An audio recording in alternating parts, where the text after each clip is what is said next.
everyone, the following video is a recording from our 5th Artist Feedback AMA session featuring only street and documentary photography. This session was held in the MetaJungle Discord on May 12th and hosted by talented photographers Mike Schmidt and Sarah Lindsay.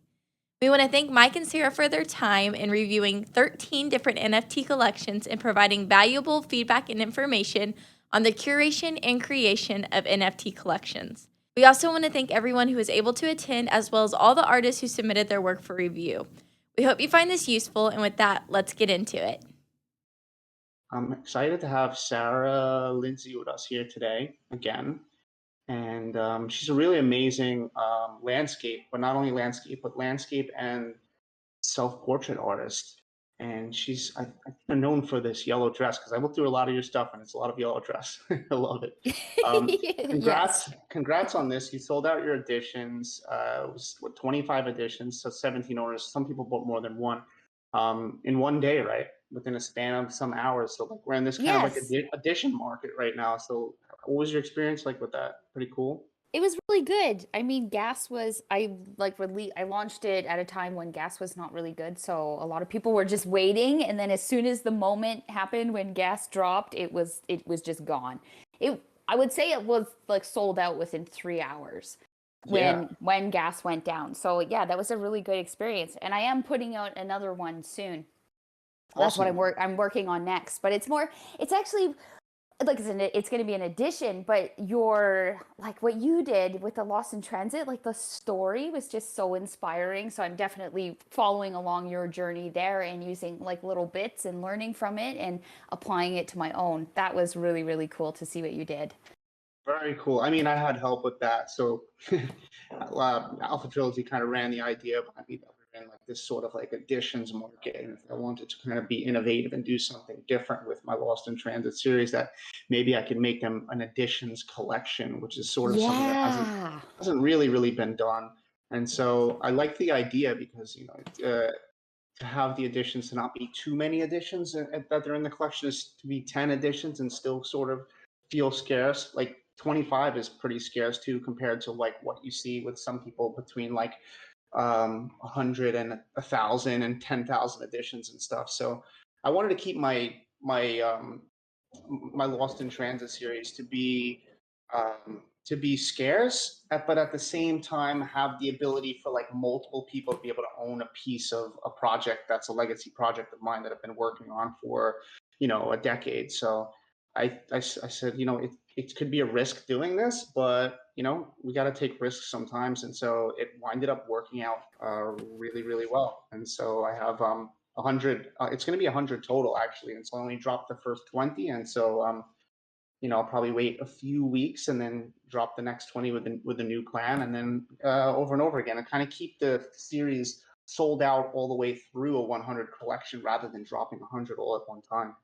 Yeah, that's such a great idea. I think what you've done is awesome, and it definitely has inspired me. I agree about keeping it really small, especially if we are going the scarce path with like even the rest of the work, the one of ones. I didn't want to have too much out of the edition, so it goes hand in hand together. Yeah, and so these are your one of ones. You guys can see my screen, right? I can't. Oh. What am I doing? Here we go. Yes, I couldn't see it. Now I can see it. I've been showing you work for like 5 or 10 minutes. I didn't see it. Yeah. So this is so this is like a long exposure landscape, right? And so you have to stand really still for this. So I'm guessing your process is like you go out and you find like a really beautiful landscape, and then you're like, this could be even better with a subject in it, and then you kind of put yourself in there and stand still and set up your tripod. Is that what it's like? Yep. Yes, definitely. I actually do the self-portraits in 2 parts, because sometimes I have to stand for like 60 seconds, and it's just that just doesn't work. So I take like a shot of myself at a faster shutter speed, and then I do the long exposure.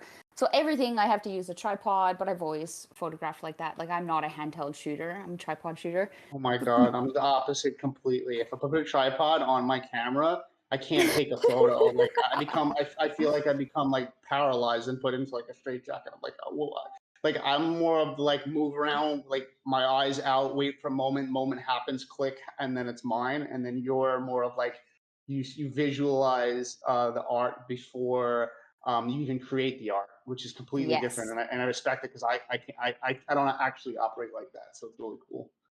I do Awesome. handheld shooting for like I don't work in this industry anymore, but I did like weddings and events and even journalism. Like I've done it all. So obviously that is handheld shooting. But for my fine Yeah. art, like this work, oh, all tripod. It's because I like long Yeah. exposure. I want the So long exposure theme. what's interesting is like when people hear long exposure, they normally think nighttime, but this is like long exposure. This nighttime. It could be nighttime Well, it's actually. around, it's mostly around sunrise and sunset. But oh, I will shoot middle of the day long exposures. There's one, the in the middle is a middle of the day. I shoot with a 10 stop. Let me go back. Always. That one. That's middle of Yeah, the day. pick the right one. That's a Okay, 10 so stop. so this is, but you use so to shoot middle of the day, you have to use like these black ND filters, like neutral density filters, right? Because otherwise the Yeah. camera lets in too much light and then it becomes Yes. overexposed. So Very usually cool. like a 10 stop is good for the middle of the day because it's the most intense. But like a 6 stop or a 3 stop, you're probably not going to get a long exposure in the middle of the day. It's so funny because I don't consider night photography long. I'm the opposite. I don't consider night photography long exposure photography because just naturally, since it's dark, like you don't even need filters. You're just going to have a long exposure. So mine is intentional long exposures. Intentional long exposure. That's cool. That's different. So in this shot, hold on, the next shot, I'm about to pull it up. Okay. Everything's acting slow. Okay. So this shot here, so what does long exposure do for you in this shot? It allows you to get these rocks that are underwater to be more Yeah. visible. No, it's just smooths everything out. So I don't like okay, in other people's images I like it, but I do not like ripples in the water. It just it bothers me in my own Oh, it images. smooths the I water. love the smooth. I just love it. And I love Kayakers love that too. Kayakers. yes. Probably because I grew up on like lakes, like just calm, pristine lakes. I love glass. And I love the streaky clouds. That also draws me in. So I've been shooting long exposure for 12 years. Like it's always been a theme across my images, and the self portraits are no different. I just simply now add myself into the scene. 12 years. Yeah, so you notice when people are like shooting a specific type of thing for a really long time, like the collection and body of work really feels like a powerful collection and body of work as to where someone might go out and they'll shoot an event for a day and then they put it into a collection and call it a collection, and it's not exactly the same thing as shooting something for like a decade, right? Yeah. So So when we do that, like when I do the AMA sessions, I usually often gravitate to like wanting to help people improve on their work because even me like and you it never stops, the improvement never stops. oh We need to become masters of our craft if we're going to be selling our yeah, work. I'm a big like I'm believer in seeing that. yeah, like I'm seeing other people with ferry series, and I'm like by way of water by Christopher. He has his ferry series that came out before mine, and I looked at it and I'm like, oh wow, he's looking at things in a different way than I am on the ferry. So I'm like, how we without going and copying what he's doing, it's sort of like how do I now see the ferry with a new light, the ferry that I take, or there's a ferry series that's in this one here, this Daydream series too, where he's using a lot of these windows and stuff, and Oh it's sort of like yeah, yeah. it's like forever. We'll look at it in a bit, but sort of like it's like forever evolving our craft. Is like we see new people doing things and pushing boundaries and stuff. We're just seeing things different than us. So I totally agree with that. But yeah, I Yeah. wanted to lead off by giving like a little introduction about you, and then Thank you. talking about this like this kind of additions market that we're in right now. And I think it's because of like this bearish market that like people don't necessarily have the capital or want to spend maybe as much on, so they're spending a smaller amounts on additions, and it just started blowing up. And I actually think that after this bear AF market right now, we might go into like a super like additions market. Not sure though, but we'll see. But yeah, I love editions. I think they're great. It's no, I easy. do too. Yeah, they're awesome. Yeah, it's fun. It's fun for everyone too because not everybody has the liquidity to like spend 700 through $1,500 on a one of one image, and so there's a lot of artists that want to collect too, and they could jump in at 0.03 or something, and so it builds your collector base, but at the same time it allows people to be part of your project, and you can do a lot of really fun things with it. Like if you see I'm doing now like a lot lately is like I'm trying to keep my secondary alive. I think that a lot of photographers they sell out their primary and they're like, okay, time to build a new series. And so with this series, I'm sort of more focused on, wait, let me push my secondary market, because that's where I'm going to make passive income and royalties as an artist from. I think the secondary market, if we can build a really strong one and have a huge collector base trading, that's where we can kind of sustain as artists. So I do promotions. If you buy something off secondary, then I'll airdrop you an edition. So it's like you get an edition for being part of this edition thing. So there's so many different things that you can do. So it's cool that we're kind of entering this territory where we can experiment, right? Yeah, I'm trying to build my secondary, but it's not going over very well because no one wants to part with Your shadow banned.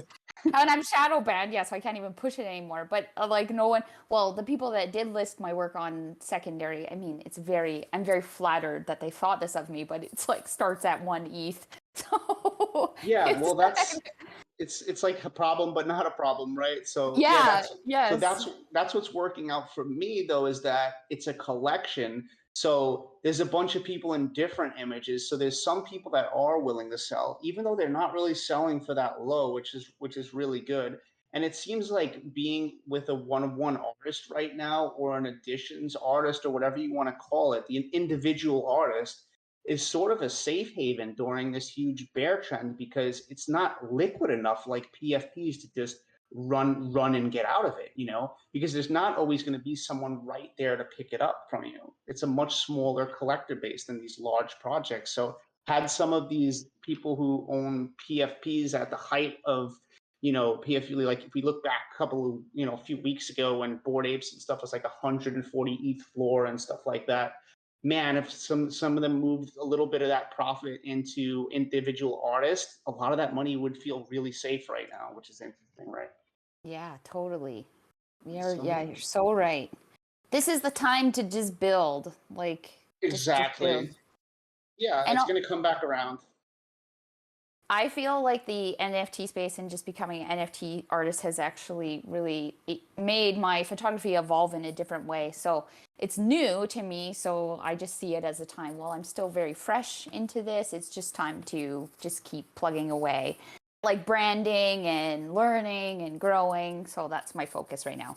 And hopefully not getting shadow banned during the process. For no reason. Annoying. I know, it's so annoying. All I do is comment yellow hearts. Like, come on, people. You broke the system with yellow, and I Twitter, you can't know. handle it. I know. Oh my gosh. But it's just honestly, I was like, maybe this is a sign, because I am creating for the next collection of editions, which I want to put out next week. So I really have to focus on that tonight. So no Twitter. Cool. Yeah, as long as we like reach a price discovery and things calm down and gas is good, I would release it. But Yes. if I released my project Lost in Transit today, oh my God, I would have been a huge disappointment. No one would have bought anything. Yeah, I'm going to be more like cautious about gas, that's for sure. So yeah, like I would have just straight up said to the community, like, oh, I'm delaying my project right now because, like no one's going to pay 200 gas to buy something that's 0.03. It just makes no sense. So anyway, cool. So it's about the artist today. So like, I just wanted to have that introduction. I think some of those things are really important, but we have a bunch of really amazing artists today, and today's theme is street and documentary. And so the first collection is called Trace of Time, and this is by Istanbul.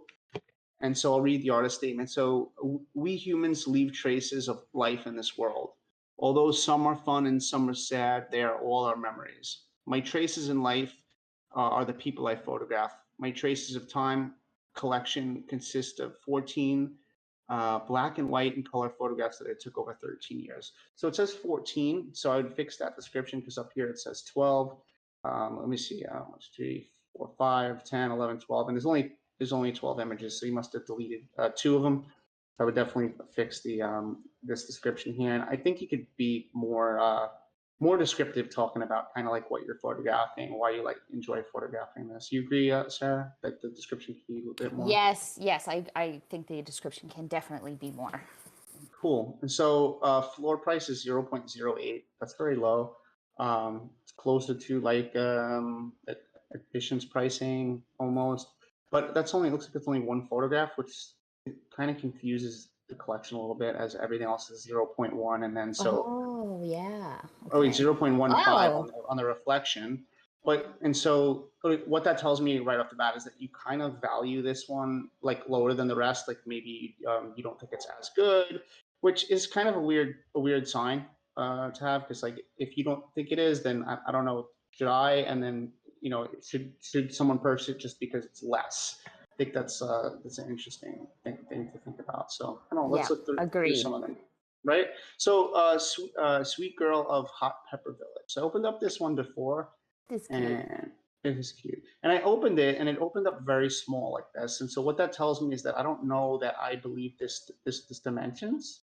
Oh, Unless I'm wrong that it works like that. But 6720 by 4480. This hasn't sold yet, so like maybe you put you should look at the properties on this and make sure, because if I like zoom in here, it definitely doesn't feel like that those are the right dimensions. So, and that will probably sway off a collector. So I would definitely re-upload the one that's actually those dimensions. And so outside of that, though, I think it's a really beautiful photo. I love the peppers around her. I love her expression, the blue eyes within all the peppers, little bits of yellow, and really good, descriptive process here, and properties. I really enjoy the ones where like these ones where you're actually like creating this perspective that's like really strange and messes yeah, with my head same. for size, right? That Like, one's cool. That's a cool shot. yeah, it looks like it's like I don't know, but it looks like it's like a rug or like a teepee or something, and you're like shooting down. But it really confuses my perception of size. But I really love it. It's got her little girl, tells a nice story. And this happened in this one too. And then I saw like the movement around it, and I was like, "Whoa, this is like really, really cool." So you understand shutter speeds probably Yeah. better than me. So what do you think's done here? That thing, it's cool. That's hard. That's honestly a very hard look to pull off. I know exactly what they've been doing. So it's like that sweet spot shutter speed where you can still freeze the subject, but obviously all the movement around is creating that effect. So it might be like 1/30th of a second or something, Yeah, and yeah, the thing is spinning, and you got yeah, to hold it really still. yes, Yeah, and they probably have like image stabilization in their camera. But yeah. yeah. So And yeah, but I that's know really cool. with certain lenses, like if this was a wide angle lens, which I really feel it is, because you can just tell with the Yeah. distortion. Like let's just say it's a 16 to 35, you can get away with those like slower shutter speeds Yes. with wide angle lenses versus a zoom lens. Yeah, the telephotos, like I'll be shooting at like sometimes 1/250th, and then my on an image stabilized camera, and sometimes the image will still be a little bit blurry. I'm like, what? I'm shooting at 1/250th. Yeah, I But actually low light. this photo is really, it's cool because it's like a twist on childhood play. Like it's just a kid having fun outside, but it's creative. Yeah, it is. It's really well done. I like that one a lot. And so a lot of them seem like really genuine moments with like these children's, like this little shepherd boy too. Like Yeah. it feels like the photographer creates like this like relationship with these children, and the children feel safe around them. So that's Yeah, really totally. right. So Well, this is the one. Go ahead. I'm just not Anytime. the only thing I'm not sure of is the mixture of black and white and color. Just in terms of like having it look very cohesive. I wouldn't say it's a game, like it doesn't turn me away, but I've I definitely yeah. seen I've definitely seen series where it works I mean, it doesn't work at all. Like it really stands out. In this one, I think it works a little bit better than some of the ones I have seen it in. It's just that the feeling from them is a lot different. Like, Yeah.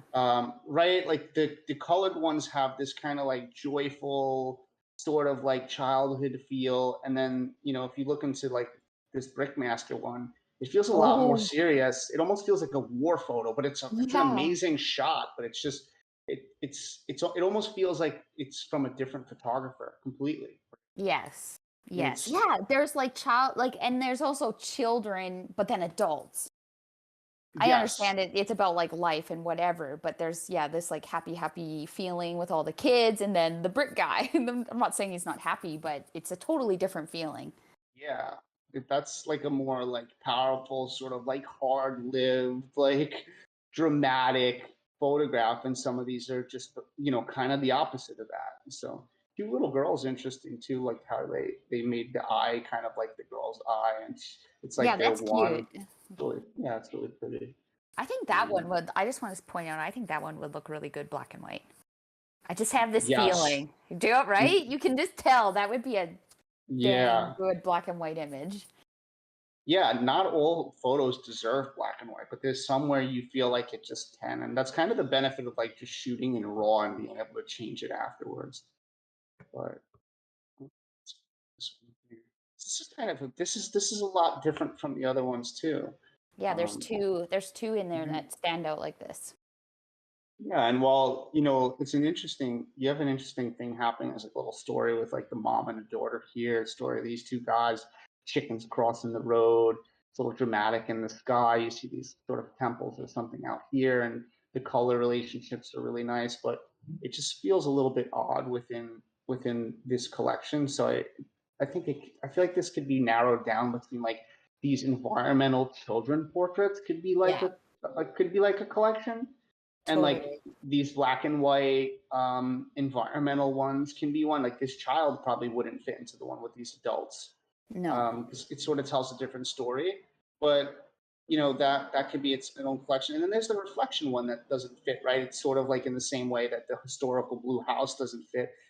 Really interesting photograph, but just doesn't really work within this collection. So Agreed. So what's going on with the top of that photo? Is it out of focus or is that the that's the reflection? Like puddle. That's that's the the puddle, I puddle. think. Okay, okay, yeah. Yeah, Okay, so it's this is flipped. they flipped it. They like inverted it, whatever it's called. They flipped it, and so Oh, I can see it now. yeah, Honestly, I feel like I'm just gonna it give a might be tip. better the other way. Yeah, I feel I'm looking at it upside down and it's better the other way. I like it the other way better. Yeah. Just because the darker parts here that feel like they could be out of focus, like are more they go right more to my eye more when it's at the Yeah. top. I feel like, right, because And it normally when you covers look the at a reflection subject. pic, yeah, it covers the subject, and then this is like a really powerful part right here. So maybe this flip looks better, but doesn't work in this series though. Yeah. um has any sold from the series? So none have sold from the series too. So I would also consider like going in and throwing in some properties now, since like everybody's using properties. We're looking at them as like sort of like the metadata of the blockchain properties. Yeah. Sort of like, Yeah. yeah, they work as like a receipt kind of, because when you sell this image and the collector now has it, you can't change anything anymore, and those properties are stuck with that collector. And so something interesting that I did recently in my properties for the Lost in Transit series is like, if there's I mean, outside of putting dimension and DPI and one of one edition, one of 10, and licensing, those things are all really important. I did like something like unique traits. So like if the Statue of Liberty or the World Trade Center shows up in one of the photograph, I have it as like a unique trait. So I don't know, maybe that's something that collectors are like, oh, I want that one. It has a unique trait or something. Like there's all sorts of things that you could do with the properties. That's really cool. So Totally. And I think the right. properties also kind of fit in line with like NFT culture because of those, the unique traits that you can add into it. I think it's a really good touch for Yeah, photographers to have the traits or the properties. Yeah, you could have one where you're not wearing a yellow dress, and maybe it's super rare. You're wearing Yes. red. You're wearing red or something. Yes. I'm gonna do one. I'm gonna sell because I had a blue dress that was actually stolen. So I'm gonna eventually it's gonna become some of those images will become NFTs and they will be very rare because the dress is no longer. Nice. Cool. So yeah, I think we covered everything on this. Do you happen to have the spreadsheet and like access to the spreadsheet open for the Not questions and open. stuff? No, I Just because don't have it. I don't want to just because I don't want to show like I don't want to open the spreadsheet Open on the my thing. screen and stuff like that. I can get it. I just can't remember how to access it. Everybody just always sends me a link. Goon can is Goon here too? Or Boss Mom, somebody can If send you a I yeah. went back on the link that you sent me that one time, like this was the last AMA, can I access it through there? I think 'Cause so. Yeah, as You long as they emailed it to me. yeah, as Yeah. long as they gave you access. Yeah, Okay, should be the same one. that you just scared me with your voice. It was much different. Okay, I'm gonna go into my emails. I was not expecting that. Oh, what? Where are you in my emails, Mike? I didn't delete it. They shadow banned my messages. I don't know what it is. The only one that's coming up is Emma's. The only one that's coming up in my search. Okay, can someone email it to me if you don't mind? Goon, are you there? Hi. I'll message it to you. Okay. All right. Don't message it to me on Twitter. I can't go on. I can't go on there. Send it on Discord. Okay. But I feel like I'm at the point where like I don't even really. I mean, yeah, I should go over the questions, but I feel like we cover most of it. Most of the questions we always covered. I totally agree with that, and I Yeah. feel like I don't want to skip the questions, but I do feel like we cover it already. Unless I don't. The only reason I don't want to skip the questions is in case there's a question there that's like really different and challenges like the other questions, not just like how is my pricing or like is it cohesive? Because normally we just hit all that as we're going through it because we've looked at so many collections now. We've created so many of our own collections and learned from our own mistakes that we kind of usually hit everything. So. Okay, sorry, I'm just getting organized. Oh, it's okay. We could come back to it then anyway. I could jump to the next question if you want. I just don't even understand why. I don't know how to. Oh wait, maybe that was a message. If when you get the spreadsheet and you open it, here we go. Yeah, I got the message from Goon now. Okay. Yeah, the easiest thing is just to like slide all the way to the right, and then you'll see the X's for that date all the way at the end. I made X's. You could also select the genres. So if you go to the genre area, just put in select street and documentary only. So otherwise, just yeah, it is. It should be on that. It should be on that. The only thing I have a really hard time with this spreadsheet is like you lose your spot. So if I go back to the questions, I'm like, oh my God, where was I even looking? I know. Is that right? Like I can't. My screen is way too small for this. I mean, I usually just click like a square box on there that highlights it, and then so I can move around and find it again. Oh, okay. So as long as you're like, just go to the genre area and have it only show street and documentary. Okay, hold on. It says that it is, but I'm able. Oh no, okay, yeah, it's all documentary and street. Okay, so the ones with the X's, I'm gonna highlight. So is the first one? What's the name again? It's actually it's Trace of Time, but on the spreadsheet it is called. Let's see. It just says street photos with 2 S's. It might be the one all the way at the bottom. Because we're probably not going in order of the spreadsheet. Okay, this is. I think most of the pics are all the way at the bottom. I think. So. Oh, okay. They're all at the bottom. Okay, here we go. They're all at the bottom now. Okay. Yeah, so I think it's like the first one on the bottom. It should say like OpenSea collection / street photos. It's line 208. Sorry, guys. If you guys could see spreadsheet, it's complicated. It's so much. Okay. I don't even see where it says line 208, but I'm all the way at the bottom. All of your X's picked for 512. Yeah. What? Okay, wait. I see the first one. Street is the name because I can see the name. So is it Stephen Lang? Is that the name? No, it's not Steven. Okay. Is But it? if you just look at the They're link not in part, it's order. They're not in oh order, so they're not in order of like how you're reading them off. So that's why, and I can only see the Discord tag right now, like the name. So if you guys, if just tell me the name of the person, then I'll be able to read it better. oh yeah, it's Snesengul. Sen.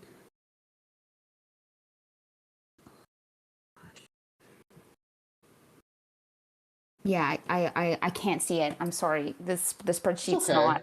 Sen. No, that's not it. ESEN. ESEN. Okay, here we go. Street. Yeah, Essen. All right. Yeah. Okay, now I know where it starts because there's two that are picked above it. Okay, so it's not in Okay. order. Okay, No, here we go. I don't on do it it. in order because I don't want to put like black and white series next to a black and white series, like or like geometry. Like them, like Okay, here's keep the it interesting. question. I think I'm organized now. Here's the question. I have. That's not a question. That's a statement. I have collected more valuable photos in my own eyes, which I have taken for 13 years, in my collection of traces of time. I don't believe that's not a question. Sure. Any other ones? The next one should be like question 2 And or then whatever. it question 2 says, I created my collection of traces of time by going to many different cities. I think it's just an explanation. Okay, I'm going. It's probably just language, right? All right, cool. I think Yeah. we went over most of it. So let's go on to the next one, which is City Diary. Yeah, there's no. Okay, we're good. There's no questions on that one. City Sorry, Diary guys. is Trying to read. It's just the names. It's okay. City Diary is HL Calp. And it just says for the description, welcome to the home of City Diary on OpenSea. Discover the best items in the collection. So I think when you make your own custom contract, so this is what happened when I made my custom contract. It's when it's sent to the OpenSea, it's to this. You just need to go in now and actually edit this and actually have like a little artist statement here. Just this is just too generic. So I would go in and I'd create a nice artist statement. So price on these is all 0.08. So these are really, really like, priced. I don't know if you want to call it. I wouldn't call it fairly because I think the photos are really great, but I would call it priced very low. So attractive. Ooh, these are pretty. Okay, I'm back on the screen now. Yeah. I didn't see it before. I couldn't find the screen again. I'm reloading this because like okay. OpenSea's being weird. Okay, cool. These are cool. I like these. Yeah, so I have some of them. Yeah, I've got some favorited ones on here. Look at Black Cat's cool. Yeah. Love it. Like it's a cool little story going on. Great composition. The lady here, just like against the wall, came down. I love how the cat's staring right at the photographer. Like it's just got personality to it. And the light and shadows are really nice. It's a cool story. Yeah, the images are. I feel the images are very good. They're. Yeah. I love them. Yeah, look at this. This is like a stormy lighthouse. I mean, well, it is a stormy lighthouse photo. Just I don't know, I could feel it. I could feel that sort of like, fisherman like living by the sea feel to it. This guy's lighting his cigarette here. There's someone else, I don't know if it's the woman or someone walking down the path. There's a story created here. It's really nice. Birds in the sky, there's atmosphere, a little splash of water. I love his coat. Everything just fell into place. Really well done composition too. Like how he sort of like shadows the lighthouse with his body on this side. It's a beautiful photograph, right? Yeah, you got to be quick thinker when you're doing compositions with like documentary photography. Not easy. Yeah. What do you want? Which one do you want me to open? The one that like catches my eye the most is actually the first two. Okay, so like that's where I look first. So I like this one a lot. This is a cool shot. Yeah, right? Yeah. He's like really in this contemplative like state. And he's obviously out of complete focus because he's shot through this like fogged up, seems like this like either fogged up bus or like ferry boat or something, probably a bus. But it's cool. It has like it's shot through this like layer of fog, and then you can kind of feel this guy's daily routine, his tough life, and Yeah, totally. He looks right? it looks like he's very lost in thought, probably thinking about all of Well, his concerns. Yeah, it's called yeah, so concerns. they have a statement. It says, "In the evening after work, the journey home begins. Anxieties and troubles pass through our mind along the way. Tired thoughts reflect on people's faces as well." So yeah, pretty much basically what we were just saying. Lots of that's a see. I really like descriptions that are not too long, that Yeah. are like just kind of enough to leave me that leave it open to my interpretation a little bit. So when I see descriptions in there like just going and going and going and going, it's like I didn't want to read a novel. I kind of just want to know a little bit, and I kind of want to get the rest from the actual image. That's just me. But so I love how like everybody can get the same feeling from this image. So like it yeah. matches the story they were trying to convey definitely shines through. Yeah, for sure. Concerns is the name of it. And so cool. I got the artist,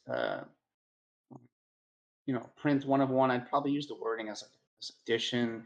Um, concerns, little things like this, I'd probably capitalize. City diary, I'd probably capitalize. I think it just looks cleaner and more professional if you Me do too. that, I think right?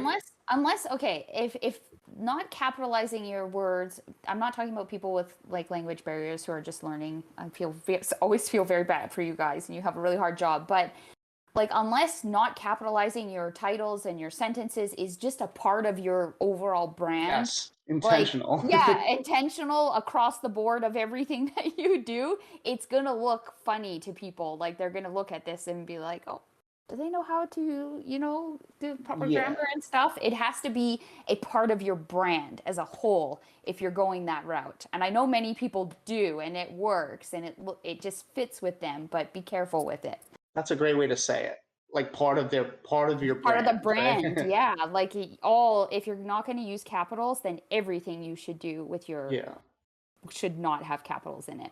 Yeah, so like if you look right here, it says genre, that's capitalized, and then street is not. And so like it's not part of the brand, obviously. So yeah, I would definitely make sure like everything just looks clean and everything, you Yeah. know, a lot of and what I'm saying might seem like something that's not a big thing, but sometimes little things just are big things, become big Yeah, things, right? Like if everything totally. looks clean and perfect, and like when I worked on my last body of work, like my Lost in Transit series, like because I've had series before that where I didn't have properties and I just had text, or I didn't, or I named the series like Red One, Red Two, Red Three, Red Four. Like whereas with this one, I'm like I'm doing everything that I taught in the AMAs. Like I have to be an example for not just everyone, but for myself as well. That like I'm taking my time with this. I'm being patient. So I made sure all the properties, all of the titles where every title was an actual title. It wasn't like,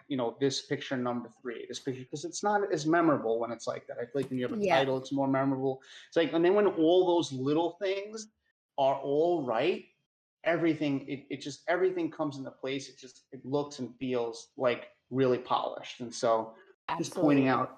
just pointing out those little things like that. So in the first shot, this is really cool. I like this shot, and Um, I know why this is so powerful. It's because compositionally, it's really well done. Like the mhm. staircase is super cool. Yeah. And the subject is like right in the middle too, and it's just Yeah. got this, yeah, it's got this feeling of like I don't know if it's just like if it's like despair, or if the child is like homeless or something, but the grittiness of it, the editing and all that kind of like lends to that sort of like feeling of that, though, I feel like. But Yeah. really cool how like the I, framing is perfect. Like the geometry on this side is like the same size as the geometry on this side. It's like everything worked out well, and I even like how this step is not perfect to yeah. this, and it kind of gives this curved like feel. Really interestingly composed. This is It's a a very long description, but it's an image that like you immediately are drawn to it because of the composition, and then you dig a little deeper into the little girl. exactly. So But then really, you, really yeah. Okay, I'm gonna look at the questions too. cool, cool. Only because I'm very slow. What's the name? What's the name on this one again? The disc. City diary. Oh, the person's name. Yeah. Yeah, it's actually it's right here. It's Haluk, Haluk. Okay. Oh, HALAK. Okay, HLKALP. Is that what it is? No. No. Okay. No, it is with the ALP. I'm looking at the only thing I can see is their Discord tags. So, all right. Okay, but I found this cool. person. I found it. Street. Okay. Question number 1 just says street. And maybe sometimes people don't have questions. So the next one, next question says human. Really? And yeah, there's no questions. Cool. Okay. I mean, yeah, so I think we went over like capitalize some of those things. The price point is really attractive. I would definitely have a description as an artist statement, since you're good at writing descriptions for the individual pieces. Definitely it's another layer of art. Having like a good artist statement, it brings people in, intrigues them about the project, and so that's a good idea. Since nothing's sold yet, you could go in and add some properties. We already talked about in the last one. Really cool idea to add properties now. It's like the metadata, the blockchain.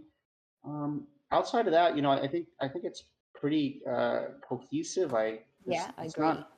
It's probably no shot that I'd really like pull. I mean, this prayer visit shot's really cool too. Like, look at the timing with the eyes closed and looking down. It's like they're sort of looking like they're in prayer while they're walking too, and you got the snow on the coat. Really good architecture. Great photography. And another example of black and white. Like, and just how cohesive the black and white is. And the black and white also fits with like how, I mean, this collection to me is more about like the struggles of these people's daily lives. Yeah. With especially a very apparent with the first two. And I just feel like black and white really shows that. Mm-hmm. Cool. That's a cool shot.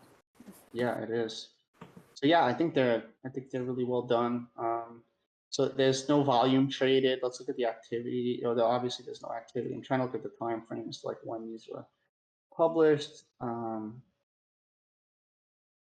22 days ago, minted, and then listed 15 days ago. So yeah, I mean, so there's not many eyes on it, because if you look through, I mean, there's a few people that favorited stuff, but probably just has something to do with presence on Twitter, marketing your stuff, and getting into more eyes of people. And this is a good step right here, being in the AMA and getting to work in the eyes of some people, because now we know it. So yeah.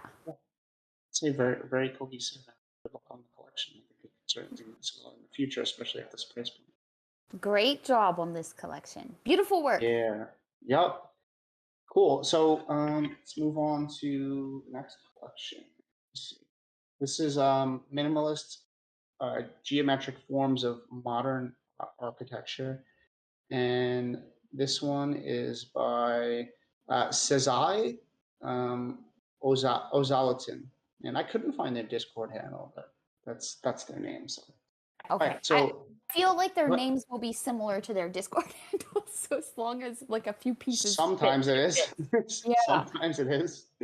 Cool. So just artist statement. I know that magnificent architectures that you will not be able to see in geometric forms. Impressive frames that come to life with the power and influence of light will fascinate and excite you. When you look, you'll gain. When you look, you'll look again. Geometry and colors will give you energy. It is my works that add a wealth to my frame of 23 years of accumulation. I'm sure you'll enjoy it. It's like little things like at the period, like a space after the period. Also, like I don't know. In a way, it's almost like you're trying to tell the viewer like how to feel about it, and that it should be powerful because of the amount of years of accumulation. I think you can write an artist statement that kind of feels like, I don't know, a little more personal and a little more like engaging for the audience. This first sentence: I know that magnificent architectures that you will not be able to see in geometric forms. I don't know if that's like a typo the way you wrote that, but I don't know. I think I could see magnificent architectures in geometric forms. I think I'm seeing it here in this collection. So I don't know if that was just like a typo or something. Yeah, I kind of feel like this is a language barrier one as well. It is. Yeah, I think it is too. So like, I think we're working on in MetaJungle to get someone who's going to specifically be able to help with language barriers and helping artists write artist statements. Yeah, that's something that we really need. So And so I like to sort the collections by oldest. I think it's the most fair to the artist because it means that that's the one they minted first, second, third. So it should probably be the order in which they wanted it Very interesting. to show. So I always put it in oldest. If you don't put it in oldest, the images tend to like jump around too on their own, like start jumping all over the place. I hate it. So Yeah. just looking at these without even opening them, my eyes are like really like whoa, like it's super they're eye candy, right? They're Yeah, cool it's images. super eye candy. So I'm just gonna open up one like so the ones that like I really enjoyed the most, I think, were like these huge spaces with like one human Yeah. figure. Like this is Yeah. wild. And she has like the white dress that matches like the white windows and like it's just whoa, like this is crazy geometric architecture and could probably just be cool on its own. And then this just adds and the placement and everything. It just adds a whole new like story to it and like scale about like how small humans are and like the grand scheme of things and like what her life is like in this little cube and everybody else has their lives in all these little cubes. It's so This one's cool. like a Where's Waldo shot. It is. You gotta find the person. It's funny. It is. It is. This is really cool too. Look at this. Like, I what? know, Like, these are is that so real cool. life? Like, is that really in real life? Like, how is the floor reflective and shiny? I don't know. I don't think these are like composites or digitally like I think they're photographs. They just must be in like really cool places that are not near New York. Like this is wild. Yeah, it does. I'm wondering too, is this a real place? It could be like Yeah. a really like a really polished marble sidewalk or something. Yeah, I guess so. But cool, like how there's so many layers because you have the reflection layer on like this flat, shiny surface, and then you have him, and then you have this wall, which is like beautiful geometry to look at. And these white squares really pop out, right? Because they have like a black, bold border on them, and it that just adds another layer of dimension. And then this gray lines pop even more than everything else, which adds like another layer. And then you have the sky and clouds. There's like a lot of layers here. It's really cool. Yeah, it is cool. These are all cool shots. And look at the composition. Like, like they stop the frame here, then they stop the frame at the edge, and then everything's just really, yeah, really lots cool. of lines. It's very visually it's very eye-catching. Absolutely, right? And so cool. And the price is like 0.12. Oh, that one was picked up by someone who bought that. Oh, okay. I don't know. Cool purchase. This one. Yeah, that's cool. You probably like this one, right? I know. I like. Yes, of course. That's so cool. Like, what are these real places? Right? I don't understand. Yeah, I don't understand either.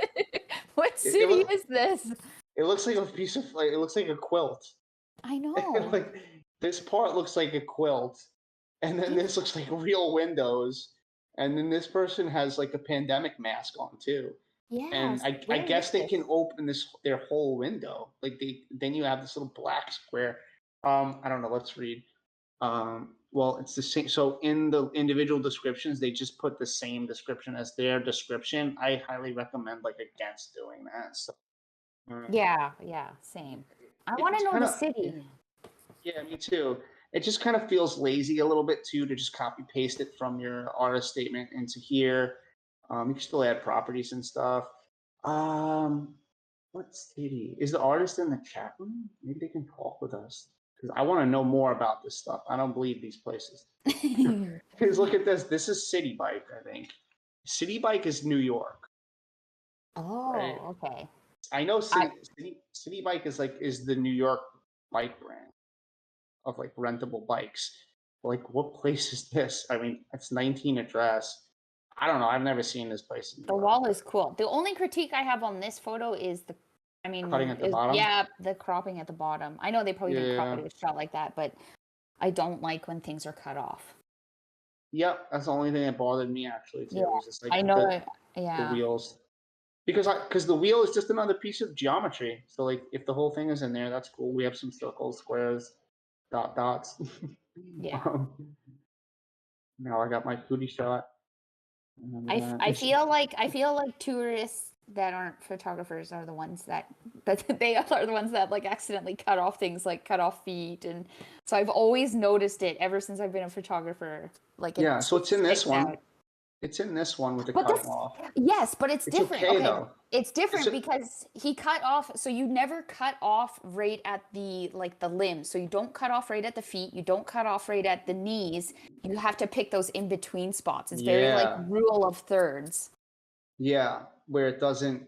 Yeah, for some reason when you cut it off like right by the foot, it just feels like, like it feels like when Incomplete. you well, yeah, when you give the camera to like someone, you like I'm with my girlfriend and you say, oh, can you take a full body of us? And it's like the whole thing except it's cut off at our socks. It just feels like, oh, they just don't take pictures that often. But You this can cut it. You can, but you have to you do it in can. the you have to do it in the sweet spots. I remember learning that while I was Yeah. doing portrait photography. But this is cool. This is like I like how his jacket and he came to this wall like, where is this? Like all these people, they have geometric jackets too. Is this Really fun. Is this New Orleans? I feel like this is a New Orleans like party place. Well, I don't know. I don't know. This one was really cool when I saw Yeah, it. Like, I like what? this one too. Yeah, and they cut it off in the right place too, on the legs again. I think it works. You can see their feet in the shadow though. So what's going on with this? Where? Can you see the feet? I can No. see the feet. I can see the feet. You I can thought see the the im- little. I thought the image ends here. I don't know. Maybe I think maybe I that have- they're. It's like something is just covering their feet. maybe. Are we looking Where's at the this- same picture? This Yes. one with the yellow.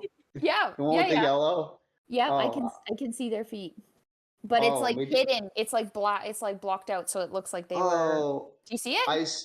I see a little bit right over here. I think Yeah. it's because maybe my like brightness needs to be turned up. Like maybe you have a better screen than me or something. I don't know. But this is really cool. I love how it's coming out of his eye. Like it's coming out of his eye like Cyclops from X-Men or something. It's like this is super like futuristic sort of cyberpunk kind of. I don't know. Interesting shot though. Yeah, that really is a cool. cool shot. I'd crop it a little bit at the left. I don't know if you see the same thing. This piece Yeah. right here. Yeah. Yeah, that piece is like a little distracting, and so is this upper dark piece right here. A little Yeah. bit, yeah. Like a little teeny tiny crop. Yeah. Mm-hmm. That's cool. No one bought that one, so it's still available. So there's two in here that like stood out to me, and it's not really just because of the aspect ratio, but like this one, it doesn't feel like it fits in this series. No, it's a cool shot, but I agree it doesn't really fit. Yeah, and then this one too.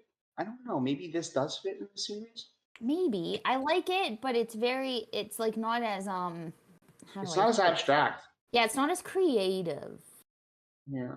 Like everything looks very creative, and then that Like if one's you open like, this, if you open this one, look at the person right here. Like in the line. yeah. So some of these can't really be as appreciated on like if you're on your phone or if even you're on your like a 17-inch monitor. But like if this was huge in a gallery, this would look amazing because like you'd really be able to see the scale and you'd be able to see the person right away. Like some shots look really well big. So like Yeah. this photographer obviously has a lot of skill like when it comes to like the way they see geometry and so like even this is cool. This doesn't look like it has a person, although maybe there's like a Where's Waldo in here. Oh my god, this is the Where's Waldo one. This is it. There's got to be someone. Is this real? Like, is this a real place? I don't know. I thought this was like pixel art.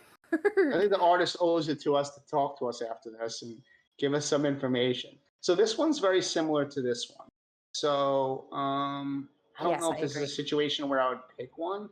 So this kid's with the skateboard. And while this shot actually got like a lot more favorites, I mean, I don't know that I agree that it's the better one. I think the other one has more layers and better reflection. Yeah. And this one also feels weird because it's cropped. So like if you were to take the three out, these three out, then you would have a solid aspect ratio all through. And I think that helps, especially in a series that's about geometry and space. That if you had them all cohesively the same, you would just need to take out number 9, number 10, and number 11. And then I think this could be, then it would be Let me see, it'd be 1, 2, 3, 4, 5, 6, 7. It'd be 8 shots. So there'd be 4 on top and 4 on the bottom, and it would look super clean. Yeah, I So, agree. I agree with that. and you could do it because those ones are not sold yet, so that could happen. So, yeah, I think we covered everything on this. Like, we went through. Yeah. Okay, People that are DMing me, it pops up on my screen. Don't guys say nice things. They're saying nice things. They're saying nice things. What is the name? What is the name for this one? Minimalist geometric forms of modern architecture. I mean, it's a bit complicated in the name. I think you could have a smaller, like less like, giving us all the information type of name that's like a little more open, but has to do with like, I don't know, just simplicity and geometry, right? I've sorted out the sheet. Okay, I can do this better now. Sweet. I think. I think, I believe guys. in you. Come on, Sarah. You only have one job. I just lost it. Shoot. A lot of them don't have questions, though. That's the problem. Yeah. The banner could probably be better just because the girl in the window is cut off in the banner, and also the banner is like pixelated, so like the resolution's not correct. So I would look into what OpenSea wants for the resolution, and then create your banner based on that resolution. I am not good at banner and stuff like that. I have my friend Anna; she helps me with all that stuff. So I'm just looking at the questions. Sorry, I don't. no, it's okay. No questions. There are no questions. Well, actually, their questions are, where are these streets? We have questions. Yeah, their questions are the questions that we have. Like, his question is, where are these streets in your country? Well, you tell us. Where are these streets? Oh, that's the question. I don't know. I don't know. And then I would probably have a series like this if I did. Another question is, what do the colors in street architecture mean? You tell me. that's up to interpretation, I think. Yeah. Okay, there's not really any questions for that one. Cool. All right, let's jump to the next one. We only did 3 so far. All right, cool. All right, so yeah, we'll jump to the next one, which is Silhouette and Shadows, and this is by Ugur Simen, Ugurcimen. Okay. Silhouette and Shadows. So first off, right away, I've critiqued so many collections that have the title Silhouette and Shadows. It's done so many times. So I would probably come up with like a new title. I don't know. That's just me. It's people do this a lot. So you can't, and that title is just kind of telling us what we're like supposed to be looking at, I guess. Yeah, a lot of the street stuff that's done with like a lot of silhouette shadow stuff, a lot of people have named it like that. So silhouette photos are interesting and impressive photos. Sometimes sunrise, sometimes sunset, sometimes photos of silhouettes and shadows of people and objects created by the power of light on the streets of the cities. Okay, cool, interesting. And then information about the artist and then licensings are in here. Cool. Probably could go on a little bit more. With your artist statement, before you just go right into the licensing. Like, I've wondered, like, do we really need the licensing in the description? I guess it's obviously the artist's choice, but since you put it in each individual image. I mean, you could put it in there if you don't have I filled my whole artist statement on my last collection because just writing about it, filled it all, so I had no room for that. So I think it's more important inside the individual image to have it, and so here is where we don't have anything except for just the description. This is where the licensing should be. Yes. This is where edition one of one, because I don't even know now. How am I supposed to know if it's a one of one? I mean, you might just say, oh well, we should assume that it's one of one because it's OpenSea, but my work's not one of ones. Like my last series is a 10 of 10, so that's super important. Like if I didn't write that in there, and then people put my floor prices up to 0.4, 0.5, were 1 ETH, and then they found out that they were like an addition of 10, like my reputation would be, yeah, people would be very upset with me. So Yeah. so I think that information is totally needed. So this is where you should put your license and that information as well. And like we've covered in the past few, you do that stuff in the properties. I think that's a really good idea. But beautiful photograph. Okay, of course I like this I one. mean, I think it's. I'd like it even if it wasn't yellow for me. I'd like it too. Yeah, it's nice. It's It's cool. beautiful. This guy's like a cowboy on the beach. You see a little cigarette there. I don't know, maybe in the hand here, maybe that's a phone, maybe it's a beer. I'd like to think maybe it's a beer. And he looks like he's looking off at this woman. Maybe there's a story here about romance. It's a cool shot. I like it. It is cool. And like it is a good use of the silhouette actually, like well done. Yeah. But it's coming in, real. so that's side light, so the silhouette is because of the umbrella. That's cool. Yeah. And so something like that. There's different types of silhouettes here, huh? I know there's some that are so dang good that really jump out at me. Yeah, me too. This one jumps Yes. out, right? Yeah. Different and the one life? beside it. Yeah, and this one. Yeah, Mhm. I love that one. Open up different light, and like this is really interesting. Like this is like in like sort of like the ant's perspective of like what's going on in the world. And I think he did a pretty good job of like framing and capturing something in the frame. I mean, this part's a little bit annoying with the woman here. Some stuff, I mean, you couldn't avoid. But that's the hard part of like this type of street photography is like, oh my God, timing and shooting a lot, but still really Totally. interesting, right? I love how both of the legs are like, they're both unison, like they're walking in for like military formation, kind of like these people walking by and then these moments behind that. So like all this like layered, and then you like the one next to it, right? I like that one too. You can tell that there's thought put into the composition, which is very tricky when you're doing street photography. You don't always get a lot of time to think about it. That's true. I do with mine because I'm usually photographing one person, but when it's chaotic and it's like a bunch of people that need to line up so the composition isn't crap, and you need to like feel out everyone's like emotions and try to like I know exactly what you mean. It's very well done on this one here. Really really good job there. Then there's like different types of silhouettes, like these further away ones, which I'm not as I'm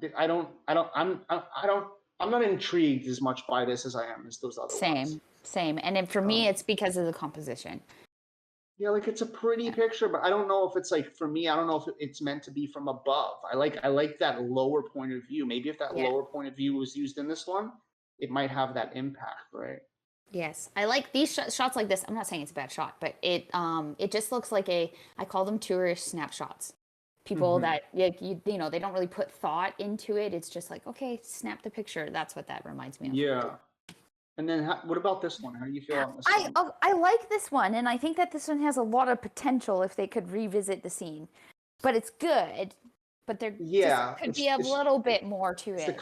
Something about the composition, maybe like so maybe the composition without the people is really good, but like maybe where they are isn't exactly the perfect spot. Like maybe if the photographer moved a little bit to the left and put them between the columns. It and might even work lower, better. like because we already know that we already know there's a reflection, so we could have used more of the reflection and then crop it at the top because there's a bit of the building that sticks out. It's like this one has a lot of potential, so it's really good to. I think this is a good one to kind of just pull apart and for next time you can visualize it better. It's cool though. Yeah, absolutely. I totally agree with that. And so I think this one was pretty interesting too. The way the shadows and light and geometry, all this work. Like this guy's like on a mission on his bike going somewhere. Yeah, this is cool. He's like going into the shadows. And the blue is beautiful. That blue is really beautiful. Right? Yeah, I like this one. It's cool. Yeah, it is cool. So let's see. This one. Yeah, this one's. I understand like the point of this one, but for me, it's very chaotic. Yeah, I can't get on board with this one completely. There's a lot going on, like, and I get it. Like, like this looks like it's all like trash and stuff, and these people like live within this. This looks like very like poverty community. Like but I don't understand the silhouettes walking by in this. It doesn't lend to that same feeling. Um, they're weirdly cut off in a certain way. The arms don't have like a rhythm to them, or it's like it's black here. I don't know if that's the hand. Just didn't work for me. Yeah, that one. So. Oh, it is titled Children's Hard Lives. I mean, I definitely get that feeling from it, obviously the background, but I agree. As a artistic photo, it doesn't really work. Yeah, I think that's what I meant exactly. Just colorful road. This is cool. The more you look at this image, the cooler it becomes. I like how is that that must be the janitor on the side. Yeah, I think it is, and this seems like just a person it seems like an airport or something. Yeah, I could probably do. I mean, I know that's out of their control, but I could probably do without the person on the left and just have it be about the janitor and like whatever the building is, and maybe cropped a little bit differently just to be a little bit more even up top. This bothers me up here, this sign and stuff over here. Yeah. Like I'd like it to be like more about like the geometry and stuff, and this scene, and like my eye wants to kind of like go up to this light and this sign and stuff. So like that's something. So this is like another one where I would consider like maybe getting a little closer, maybe getting a little lower, so that like, maybe the crop is like, maybe something that's like more in here, Yeah, like, totally. right. Yeah. So like if I hit that crop, like I don't like cropping images after the fact, but that's a lot more powerful to me now. Same. Less is more, always. Less is more. Yeah. Simplify things. Yeah, and if I could crop this again, I'd get rid of this black portion over here. And, but yeah, so there's a lot of extra elements in this that I don't think lend to it. But it is cool. Yeah. It's a cool building. But when this photographer does it right, they do it right. Like the yellow umbrella, blue wall, family, different life. Yeah, I think it's really, really, really good. And that's like a specific type of shadow it seems like when they're doing it like that. It's like this really up close and personal, and it's that time of day where it's like that noon hard sunlight, I guess. Yeah, cool. I like the second one too. I don't think we looked at that one. Oh yeah, we didn't look at this yet. I do like this. I think this would be so powerful without the black shadow on the right. Yeah, the black shadow on the right sort of, and if it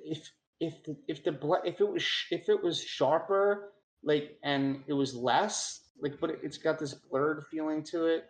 It was like sharp and like came like a piece of sharp angled geometry. It might work better, but I don't know. Yeah, it's taken up a huge chunk of the frame, and I don't know why. And so that's but these are the type of shots that I think that photographers are really good at, though. Is that I know? Yeah, I love the background. I love the cartoon face. It's really cool.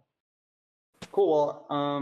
Okay, I'll look at the questions. Questions? Yeah. What was the collection called again? Silhouette. This is called Silhouette and Shadows. Okay, I'm coming, guys. Hold on. Okay, where are we? All good. I have. I was just chilling because I was just, what am I going to do? I can't go on the market and collect anything or nothing like that. I'm not going to pay $1,000 for gas. I can't find the title of this collection on this spreadsheet. I don't think it actually exists. It's not in order if it is. Yeah, sometimes the title. Let me tell you this. It is the name of the person. Yeah, Ugur Simmons, Simen. Ugur. I don't see it. Okay. They might just not be in this, like, where I'm at. I'm at the very bottom of the spreadsheet. So not everything is at the bottom. There's a couple of things that I picked that are a bit higher, like all the X's on the right side. I don't know. Next time I'm gonna have I'll have some of the questions like written down or whatever. I did that last time, which took me a really long time to do it. I know that I could probably put them in order, but I don't know how. So I don't feel, yeah, we're not going to find these questions. That's okay. I can't find it. I think we answered a lot of really good things for the artists. So we can move on to the next collection. Oh, this is that fairy one. Okay. So this is Istanbul on board by Alfan. Yilmaz Madden. Oh my God. Yilmaz Madden. I think I got it. Good job. All right. Good job. Okay, so about sea travel between Europa and Asia on ferries at Istanbul, Turkey. As you may agree, journeys are mostly, even if they're a short time, a time for individuals to turn into themselves and think about themselves. Exactly what my ferry series is about, actually. So it makes complete sense to me. Mostly what I observe is sadness, loneliness, and isolation. That's a little bit different. Series shot in a 2-year period, selected photos are presented as a closed collection. What does that mean? It's not going to be any more. That's not going to be any more, I guess. I guess that means 10 and that's it. So, okay, cool. So let's look at them. I love Sloika for looking through photos. Yeah, Sloika's nice. Because we can make it big. I don't like how it adds the black background when we do that. I like it to look at black on white. If you look at black on black, it's just it gets lost. Get lost. So yes, this is really interesting. He has like there's these doors that have these circular. This feels really old school sailor to me when they have these like peepholes that you can look through like this. Yeah. And it has like the little hand right there, which kind of the story I think is like about the hand because you can't really see. You can see sort of this figure, but really interesting. Yeah, it's totally about the hand. All right.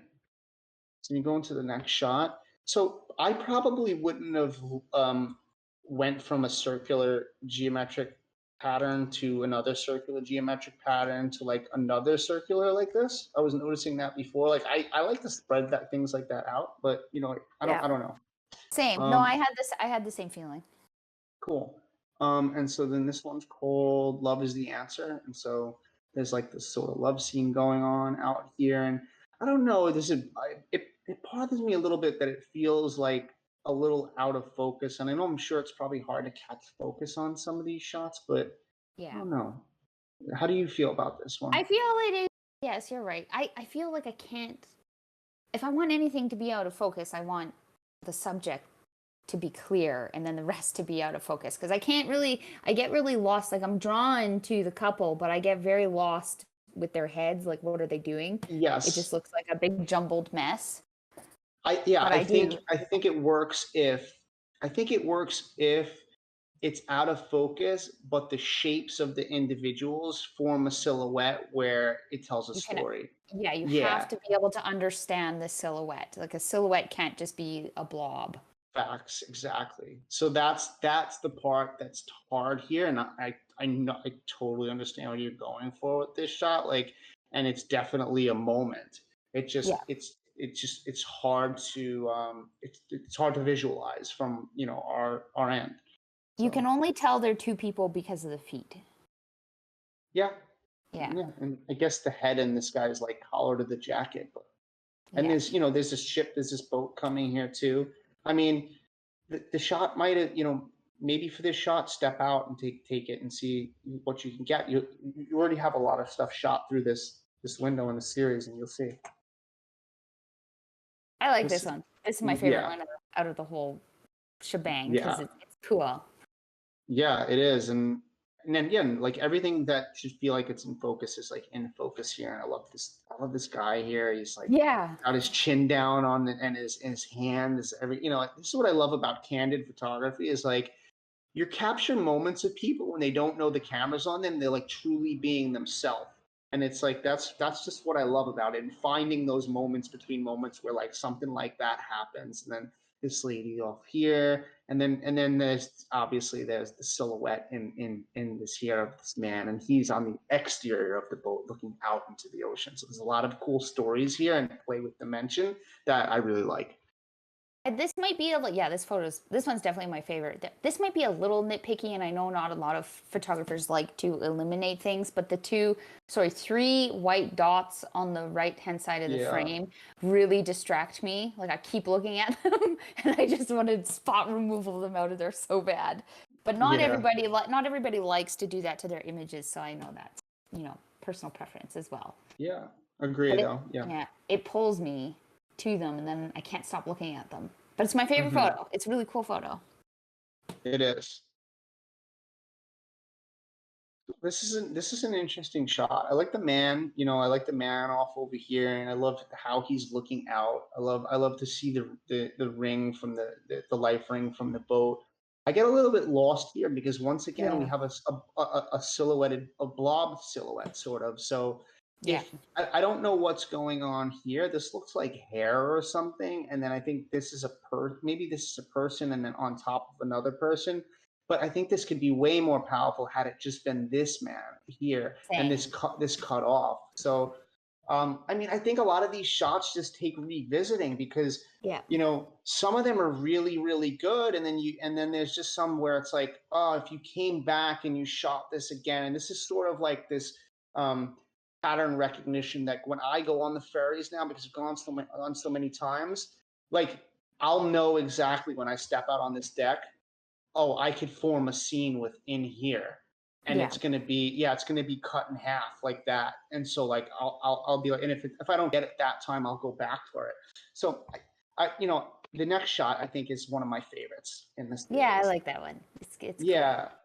This is it's definitely different. Like this photographer definitely likes to show things in a different perspective, and I like their eye for the world. And so like these little feet, like and toes and stuff, they sort of tell the story of like someone sitting on the deck and looking and leaning out, and we have a new view now of like these other boats within this harbor or the sea in which the boat goes. So it's good framing. It's almost like a peek through shot, like you're shooting through something, and it's the feet that you're shooting through.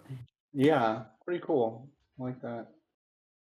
I also love this guy's expression on the left. Same. I love this shot. I could totally do without the person in the doorway. This is a really powerful shot, actually. Yeah, it really is. And while like someone in the doorway can lend another element, maybe it would be like if it was like a female figure like leaning against the doorway looking in the direction of him or something. But I don't know, this story is of this guy like leaving this area, or just the fact that oh wow, I got a figure in this shot. I don't always think that figure lends to the original story. So I don't the story is about that man in the front. Totally. I completely agree.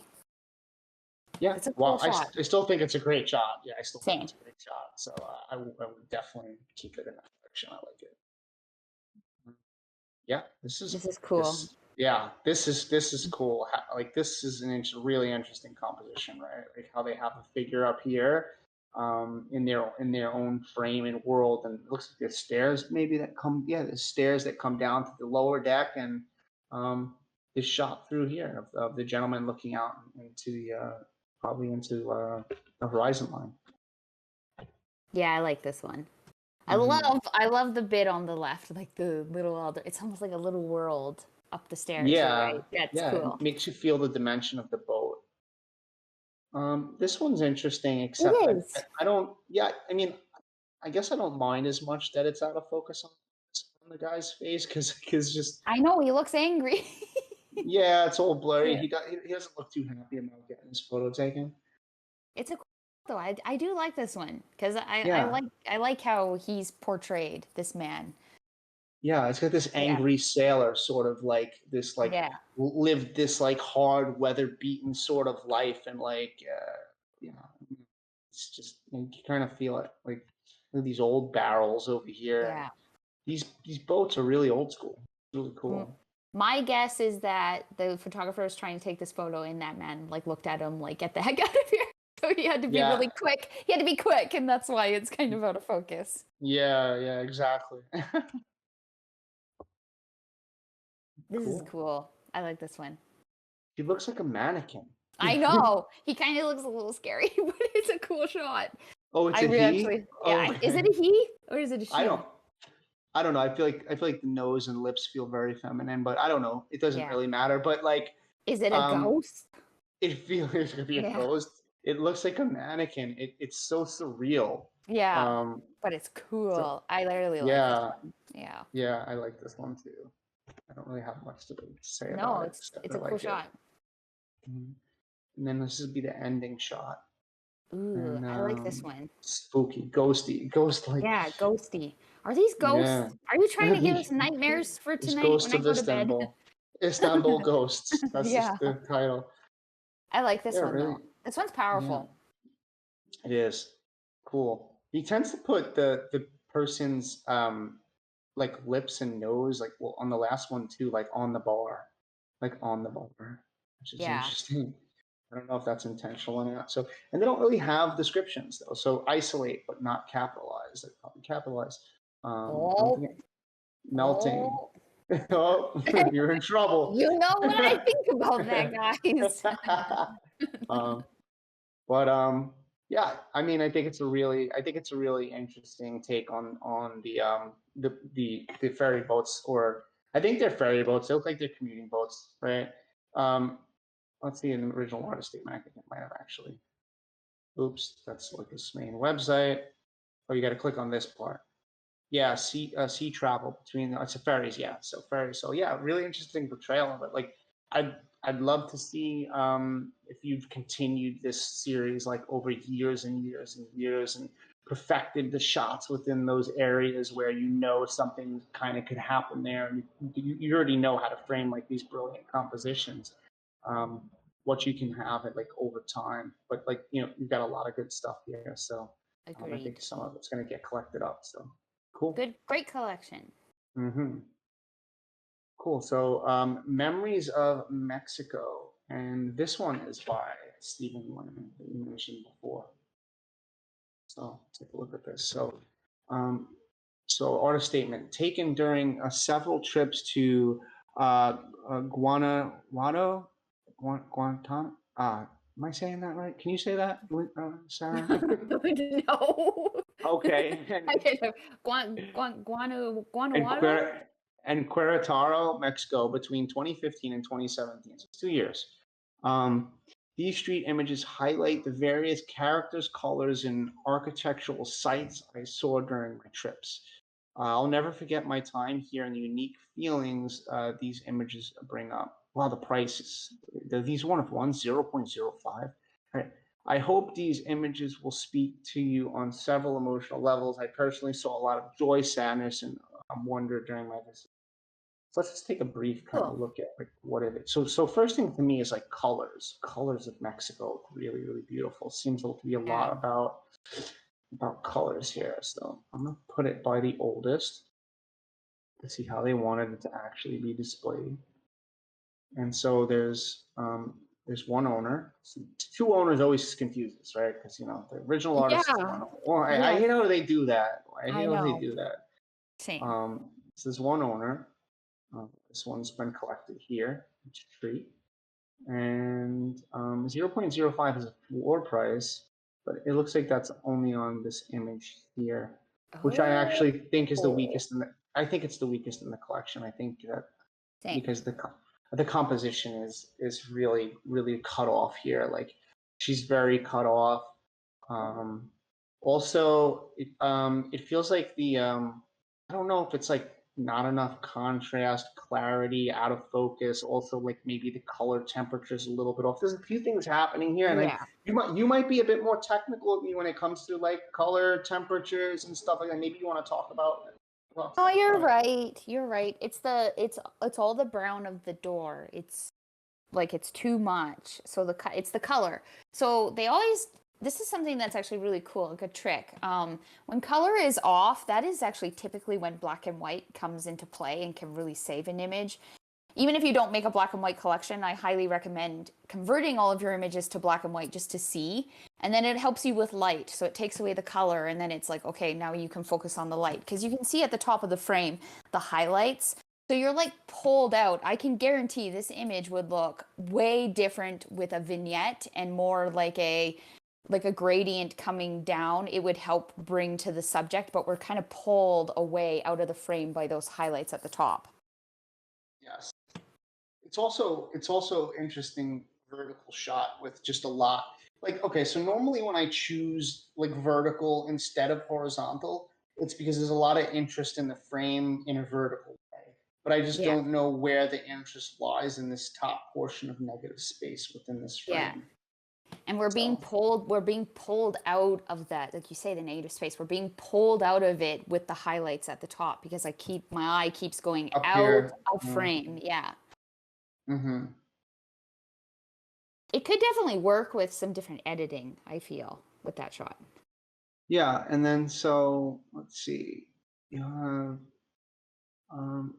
then you have a shot like this. It doesn't even really feel like the same photographer. Like it feels like in this shot like you were much more conscious of your composition, and the other shot feels almost like you kind of rushed a bit because you didn't build a relationship with that subject, or the subject caught you in a sense, and so it felt a little bit like that. And so Can you imagine if this image was shot like at ground level? yes, That would be I think, good. yeah, like if the foreground was filled by like the The vegetables, tiles. and then it went, yeah, tiles and vegetables, and then it kind of went into her with this sort of like seeping black stuff down here. I think you could have done a lot with trying different angles and Angles, yeah. perspectives here. That's a Totally. that's a good point. Because you definitely have time, because I'm just looking at this lady. It doesn't look like she's going anywhere. So you could have maybe moved around a little bit more, I feel would have added to the photo. Because her profile against the wall is very striking. Mm-hmm. Yeah, I mean, I probably would. I think they were standing. The photographer's standing like here, and I probably would have tried to stand also from like this point on the floor, shooting this way, or even over here this way. Maybe there's dimension over here. I mean, I don't know. Maybe they did, and they picked this one, and so It's still that's cool. what. It's a great Yeah, photo. it's definitely still a great photo. I really like what it's about, and it has this kind of grittiness to it too. There's a lot of beautiful color in Mexico. This shot was really interesting to me.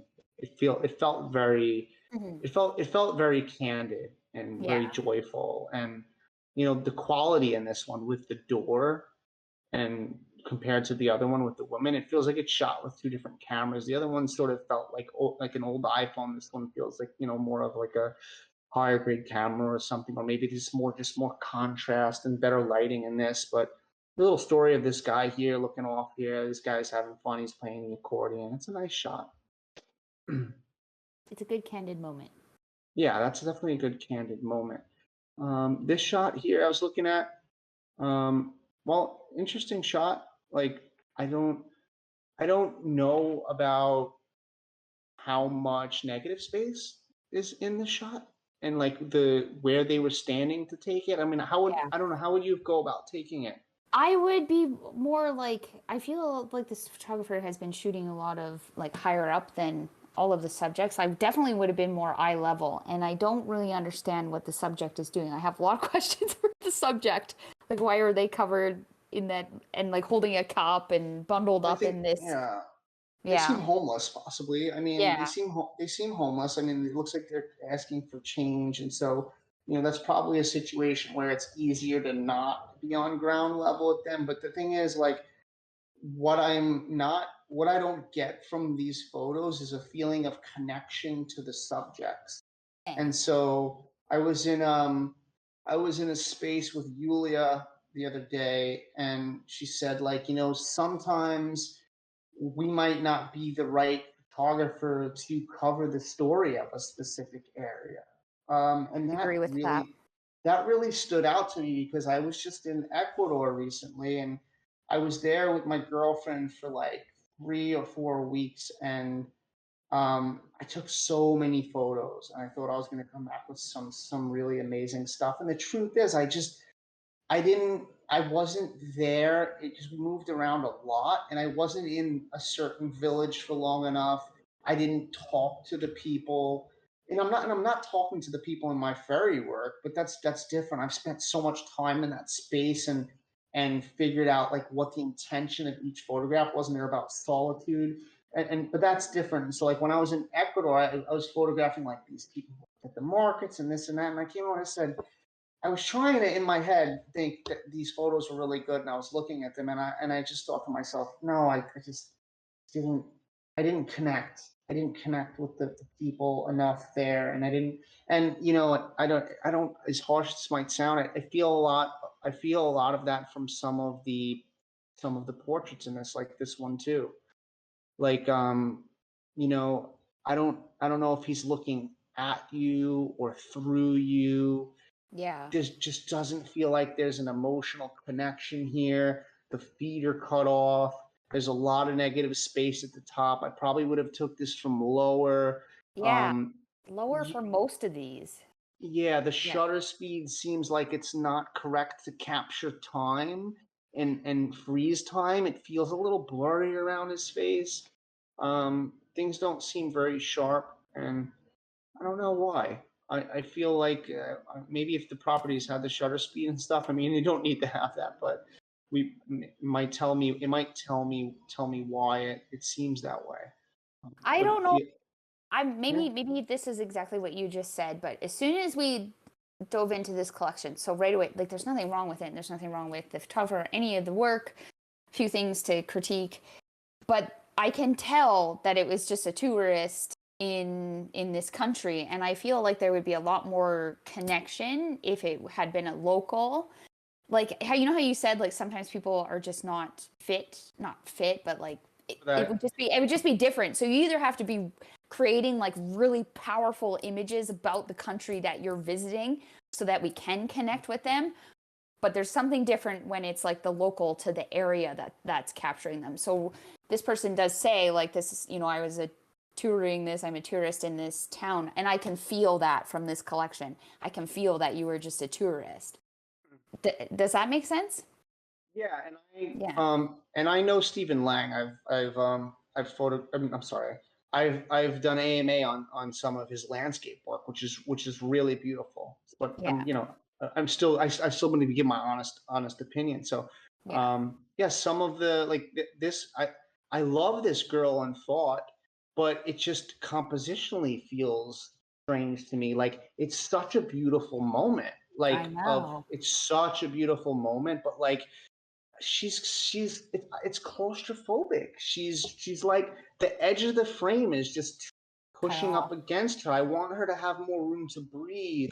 I just feel like you saw the moment, and this is the moment. Like this is the moment to get the shot. It's just Absolutely. that you click it too soon, maybe, without thinking about where you need to be, and how you have to kind of move in sort of like a fly on the wall, get these shots without startling your subjects. And I feel like this is the moment. It's here. Yeah, I got to capture it. And the composition doesn't matter right now because I'm going to lose the moment. And totally. that is how I feel, because that is how I've taken some of my photos before, and that I've had to learn from it. But beautiful colors, beautiful expression, all of that, just a It's been strange. cropped. It's been cropped in that way. So my suggestion is, especially if you're visiting other countries that are not your own country, be the photographer, not the tourist. Like really have your photographer brain on when you're composing your images rather than being like the typical tourist taking tourist snapshots. Yeah, I mean, so I just made a crop. I don't know if that is better. I think it is. But I feel like if it was cropped, because I actually love the wall. I love that mhm, the negative space works so well here. And I feel like if it was cropped, he's already cropped the image, so we can tell it's a yeah, square. I feel like I know we don't want to cut off legs, but just for maybe if you can do this for me with a crop. yeah. Crop it more Am I like over here? because I can't crop it. So yeah, start the crop there and go up, up a little more. Okay, stop. Down a little more. Something like this. Am I bringing it closer, or you like more No, negative like the space? more like that. Yeah, more negative space. something similar to this. So well, just let me explain. Like we've removed the stool. The stool was kind of driving me a little bit bonkers because it. But and even if we took the crop even a little bit further, you don't have to do it. But more focused on just her face and her expression against the wall. So it's the crop. There's something about the crop in this image that is throwing me off. I mean, I'll do it for fun. Let's if. I don't know if you do it, but I crop my images all the time to play around because that's how I study composition, and that's how you know, and you can like learn better. I highly recommend playing around with your own images and cropping them. I love the wall though. I know you love the extra wall. I don't know. It's hard. It's just like I don't know. I'm this guy. I like to get it right first in the frame. Same. And not have to crop. But sometimes when I go in and I crop my image, I get a better image out of the crop, and I just think, oh, okay, well now when I'm in that space, I kind of just have to, get a little bit closer or something. You see the photo to the left of that one? This one, the dance. Yeah, can you open that one? This one stands out so much more than the other ones where the photographer was shooting up higher. Yeah, it looks more professional. I get that's the word I'm looking for. Just changing your perspective a little bit makes you scream photographer versus tourist. Absolutely. I agree with that. It's an interesting shot too. I like little toes. Yeah, it's cool. It's cool. Yeah, it is. So then I can show you my favorite image out of it. I'm sure you know. Which one? It's that one. This one? Yeah, that's building. So cool. This is cool. This is a cool image. I would further crop it. Like we keep talking about cropping. I'd crop out the left of like the sky and all of that because this is cool. I really like this one.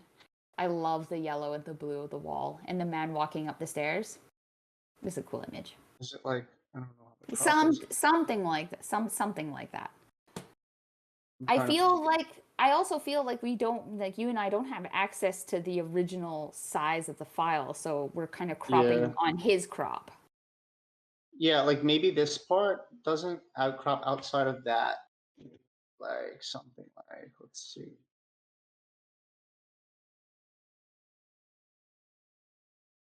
Yeah. That just gives an idea of like just eliminating things. We need a little bit more cropped in on the right. But again, like I said, we don't have access to the full file, so we're cropping on what he's already cropped.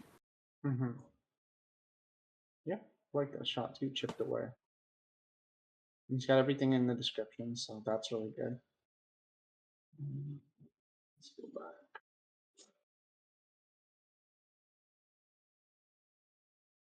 Yeah, and the tree. Is the tree the only shot that doesn't have any people in it? I think so. Yeah, so it stand out in that regard. And it's interesting. It's different because this is more of like a minimalistic approach. Cool. And there's this alleyway here, which feels to me like oversaturated. Like the sky is like feels just too blue for me. And I could tell right away when something feels oversaturated by looking at someone's skin. Like, and if I look at if I look at his skin, his skin's really orange. So and the blue sky. Yeah, I like a bit more to like a natural sort of look. And I know you want to show the colors here, but I think you could still show the colors here without sort of pumping that saturation that high. So probably pull the saturation down on this one. I think it could be a more interesting shot because I like what's going on. I'm just distracted by the saturation. So yeah, I don't know if you have the spreadsheet and you had questions, but that would be my biggest thing is like. And where is this shot? This shot's really cool. The one in the banner, the second shot. Yeah, that is. I've seen that a lot with collections, and that actually does confuse me when I see a photo in the banner and then not in the collection.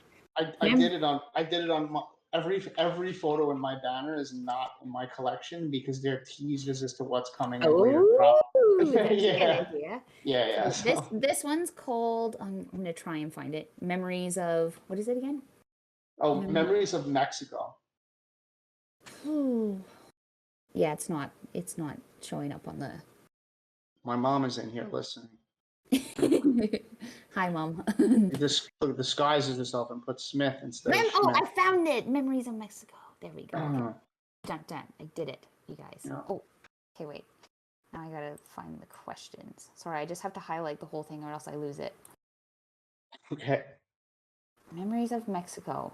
I bet you we covered it. I don't think there are questions. Oh, yeah, we did cover it. Okay, yeah. What are the strongest and weakest pieces of the collection? We covered it. Yes, I did. And are the varying price points an issue for this collection? That was another question. Did we talk about price? 0.05 was the one I talked about, which we thought was the weaker image in the collection. So we did talk about that price, but the price jumps around a lot in this collection, which I don't really like. That it's like 0.07, 0.05, 1, 0.1, 0.14, 0.2. There's like 8 different, maybe there's like 6 or 7 different price points. Yeah, that always confuses me. It does. I'm at the point where like everything I drop in my collection is the same price and that's same. it. And like that's because like it's either a hell yes or a no when I'm trying to choose now. I'm trying to be super tight about. I know that about yours for sure because I've looked at your landscape. So like so like it's either like hell yes or no. And so if that's the case, then like my price is the same because like I'm judging my work on that level, and I don't want anything below that. And so if other people see it differently and one image to them is better or resonates with them more, that's fine. But I think a good indication that you've created a really good collection is when people come to you with different photos all throughout your collection and they say, this is my favorite. And it's all different. It's not all the same people that want the same 1 or 2 images. And so that's my idea on pricing now. Yeah. I also don't want to confuse people. I don't want people to look at my collection and ask questions to themselves because if you're making them wonder, then you're losing losing their attention. If they're like, why is this one like this? Why is that one like this? You're just creating more time between them clicking by, in my opinion. I'm with you on the collection having a very consistent pricing. Yeah, was there other questions outside of pricing? I don't think so. I think you only had 2 questions. I'm off the spreadsheet. No, yeah, there was only 2 questions. Okay, cool. Did we cover the other question? What was that one? The other question, it was what was the weakest and the strongest image in the collection. Oh yeah, we already talked about this. Okay, cool. So let's move on to Streets of Dublin by Kalan Molly. I said his name right. Cool. So growing up in a commuter town less than an hour away from Dublin, it was only natural that I took to the streets of the capital to practice my street photography. Over the last few years, I've spent countless hours wandering around Dublin, capturing the people and places that make Dublin so exciting to photograph. This collection features some of my favorite images shot over the last 2 or 3 years. Not only does it show the streets of Dublin as I see them, but it also shows the evolution of my photographic style. So when I read that, I thought there was going to be a lot of images because it says it shows the evolution, but there's only 5 images. So it's okay. Yeah, so that's actually like kind of difficult for me to see the evolution if there's only 5 images. But let's dive into the images. So let's try to look at these big.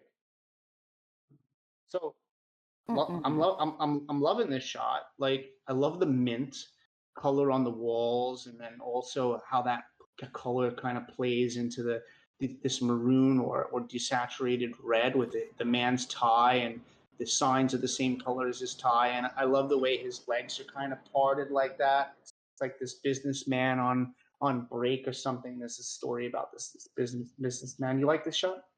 Yeah, I do. I wanted to see, like, I wish I was there. I want to see what it would look like moved over just a little bit, like directly across the man. Because I'm wondering if the shadows, like the shadows are like leading lines, but I'm wondering if they would have still been there had they been directly across the man, and maybe just a little bit lower to the ground. So I feel that would draw your eye to the man because the man is to me the subject of the shot. Mm-hmm. I like how it says Irish family up here. That's cool. It's Dublin. Everything else you said, I completely agree with. Yeah, I mean, I don't know if the shot can look better if it was closer too. Like, I don't know, Yeah. maybe if you stepped over this loading line and you shot it from like around here. I don't know though, because I'm not there. But Maybe I the do, man is loading and getting ready for his day. yeah, Yeah. he's loading up things on his phone. But Yeah. yeah, Yeah. I definitely enjoy the image. Yeah, Let's it's go good. to It's cool. the next one. It feels like a moment, right? And so so this feels like a moment to me too. Like she's like obviously stopped in her tracks at something to the point where like she's like, oh, that's interesting. She stopped smoking her cigarette. I love that her hand thumb placement, and it looks like she's looking into a jewelry store, and it makes you ask all these questions about like, is she looking at jewelry that she might want to buy? Is she looking at jewelry that she can't afford? It makes it creates like story for me. What you like this one? Probably my least favorite out of all the collection, but yeah, I do get what you're saying. I think maybe it's the light for me, just sort of Mm-hmm. that harsh light, and then the garbage can right behind her, so she's not even like isolated from the background. But Mm-hmm. I feel the story.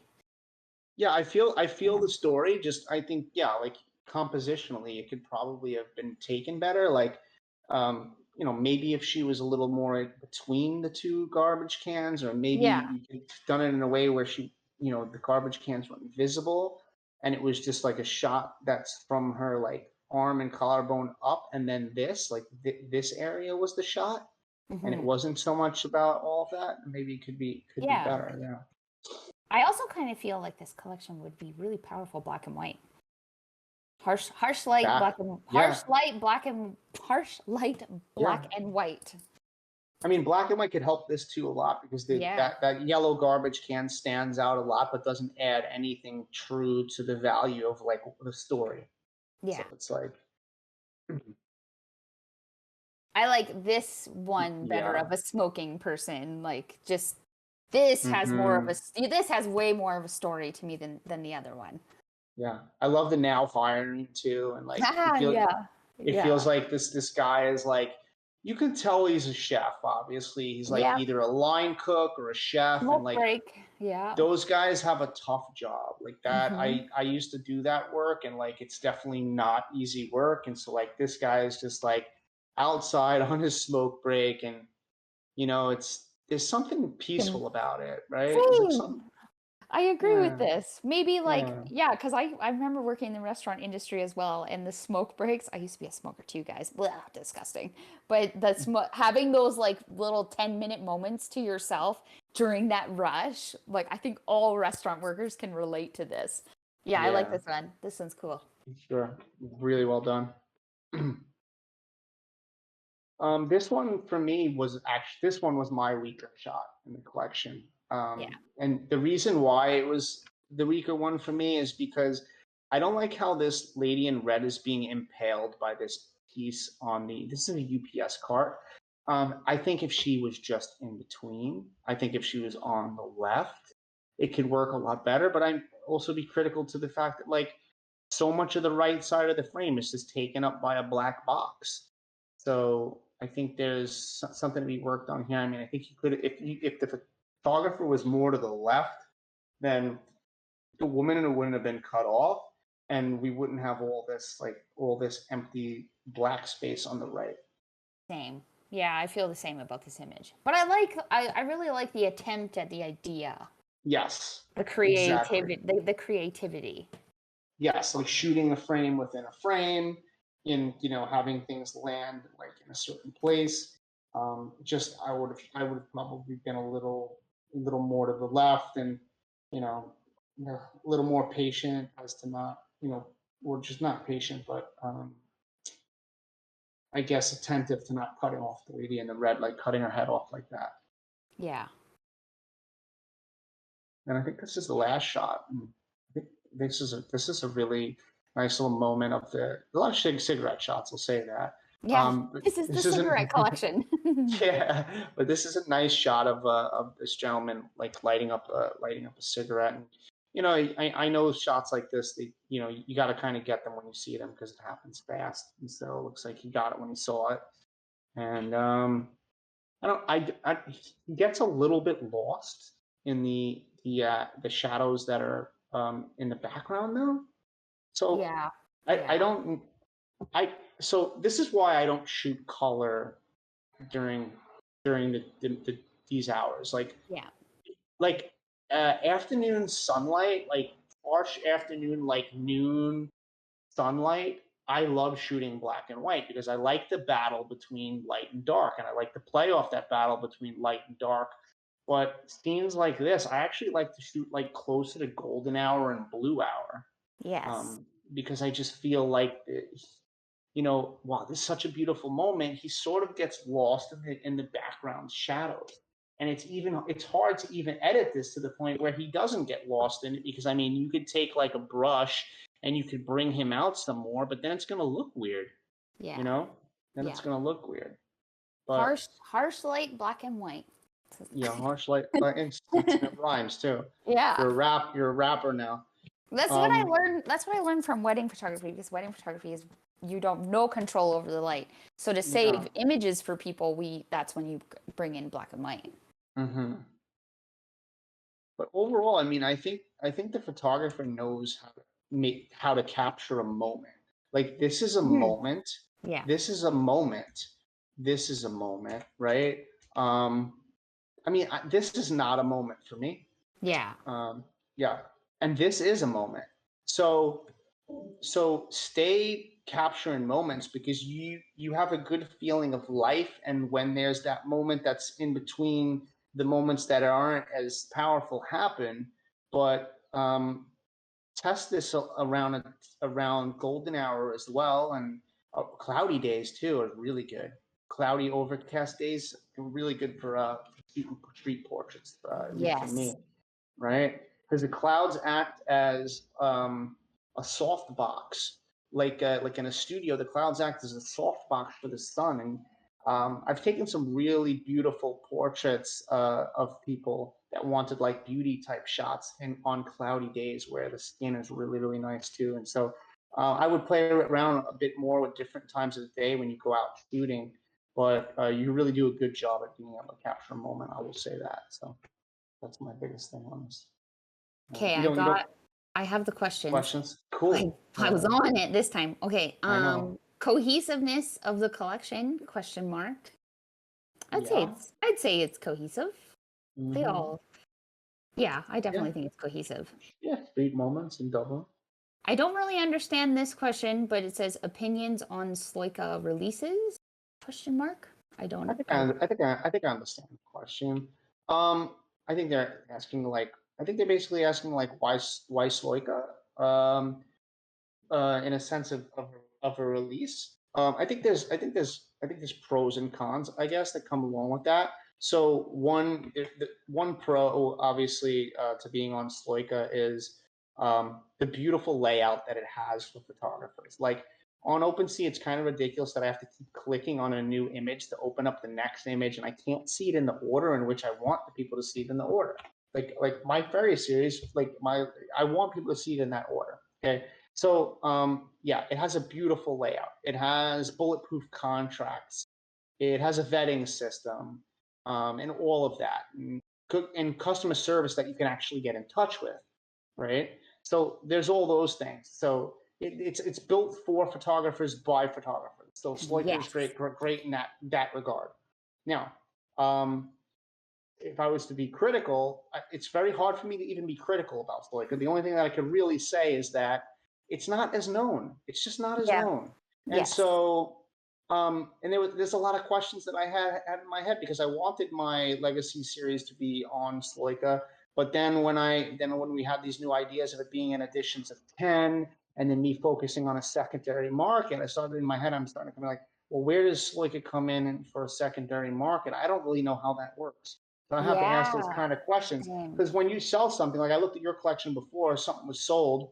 Well, now who owns it? And if they sell it, is it on Sloika, the secondary market? Is there enough people on Sloika looking at Sloika to buy off the secondary market? Does the secondary market happen on OpenSea? I have no idea. Dan Hawk could probably answer a lot of these questions, but I didn't come out with my series on Sloika simply for the fact that I had a heavy involvement in wanting to focus on a secondary market. I don't know how that secondary market actually works, but with one of ones, you don't have to worry as much about the secondary market because you're making a lot more off of a shot as you do for as for additions, because like I started my additions at 0.03, so they're obviously going to go up from there, and the secondary market's going to produce royalties for me. So that's the best way that I can answer that question. But I think Sloik is amazing. Same. I feel the same. I went with I wanted to put my edition on Sloika, but I knew it wasn't possible. So it's basically just a matter of waiting, as they innovate and grow as well. But it's definitely a platform like I want to support and grow with. Well, So, all of my earnings that I wanted to spend on photography, I only bought from Sloika. So that was great. my way of supporting it after my collection sold out. Is that I highlighted Sloika in that way, and I only bought from their collections, which has some beautiful photographers and images in there. That's awesome. This next collection, this is hilarious. Yes. Wag me. We animals gonna make it. You win. This is already my favorite. This is hilarious. I love this. I would buy just for the title.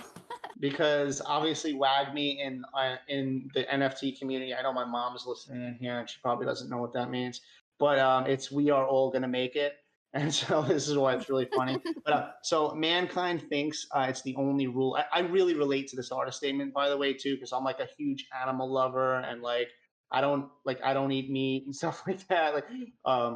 And so mankind thinks it's only ruler of the world, but it's not. We're not alone in the world. The world belongs to all living beings. There are many other living beings than humans: trees, cats, dogs, birds, even fish in the sea. That's kind of messed up to the fish that it's even fish in the sea, but all right, fine. Purpose of all the photos in this collection, whether funny, sad, or weird, is to draw attention to animals I come across in city life and express my respect for them. I asked to myself, how could I express my respect for their struggle for existence most effectively with street photography? I think this collection is the answer to that question. WAGME is our strong motto in the NFT world. Since I want to draw attention to the animals in the city life, I thought of using this slogan, "We animals gonna make it." If I could raise awareness on the issue with the collection, then I could say that this slogan has found its place. Indeed, all these animals I have come across are trying to survive despite urbanization and human domination over the world. I love this artist statement. I think it's great. It's well written. It's funny. It makes you know like what the intention of the work is going to be about. It probably leaves no room to put a license and stuff in there. I love it. I think that when I see an artist statement like this versus something that somebody just wrote, like a couple of sentences and this is my collection, I'm already intrigued. One thing, the banner's not working, right? Because the banner for this shot comes from a photo in the collection that I actually really like. And that photo is right here. It's called Crowman. It's great. Look at that. The guy's walking by and literally even the guy's arm looks like it's part of a crow feather or something. It's funny, really funny, but that doesn't come across in your banner. No. Your banner, what's going on here? Even OpenSea doesn't like the banner. Did he just change it? Did you just change the banner? Oh my gosh. This is hilarious. If he just changed it, that was an OpenSea glitch. That's funny. Okay, that's a little better. The cat is great. I like the cat for the main picture. See, okay, this dude is editing in real time, and this is what's the photographer's name? Okay. It's with a U. I got. Let me see. Let me pull it up. I want to say his name wrong. Umagumag. Yeah, he's editing right now while we're doing this. This is what the AMA is about right here. All right, so I'm gonna put everything to oldest. I favored a lot of stuff in here. So this shot for me portrayed, I feel like, what he was really trying to say in the best way. And it's called Last Moments Alive or something. I gotta read the title, but this fish is like, no, yeah, sad. It's very sad. Yeah, and so the fishermen in the background and they're fishing, and this fish is like, what's the name of the title? Because it made me really kind of sad. Um, Artist, where is it? Oh, Last Moments. It's right here. Yeah, Last Moments. And like everything he wrote in the artist statement, this was the photo for me that really made sense. And I like the image too. From an artistic standpoint too. I love how the Yeah. fish is like totally in focus, and like the stuff in the background's blurry, but not to the point where we don't know what's going on. A bunch of people are fishing and they're not overlapping figures. And cool. So he's got a trait. He's got fish.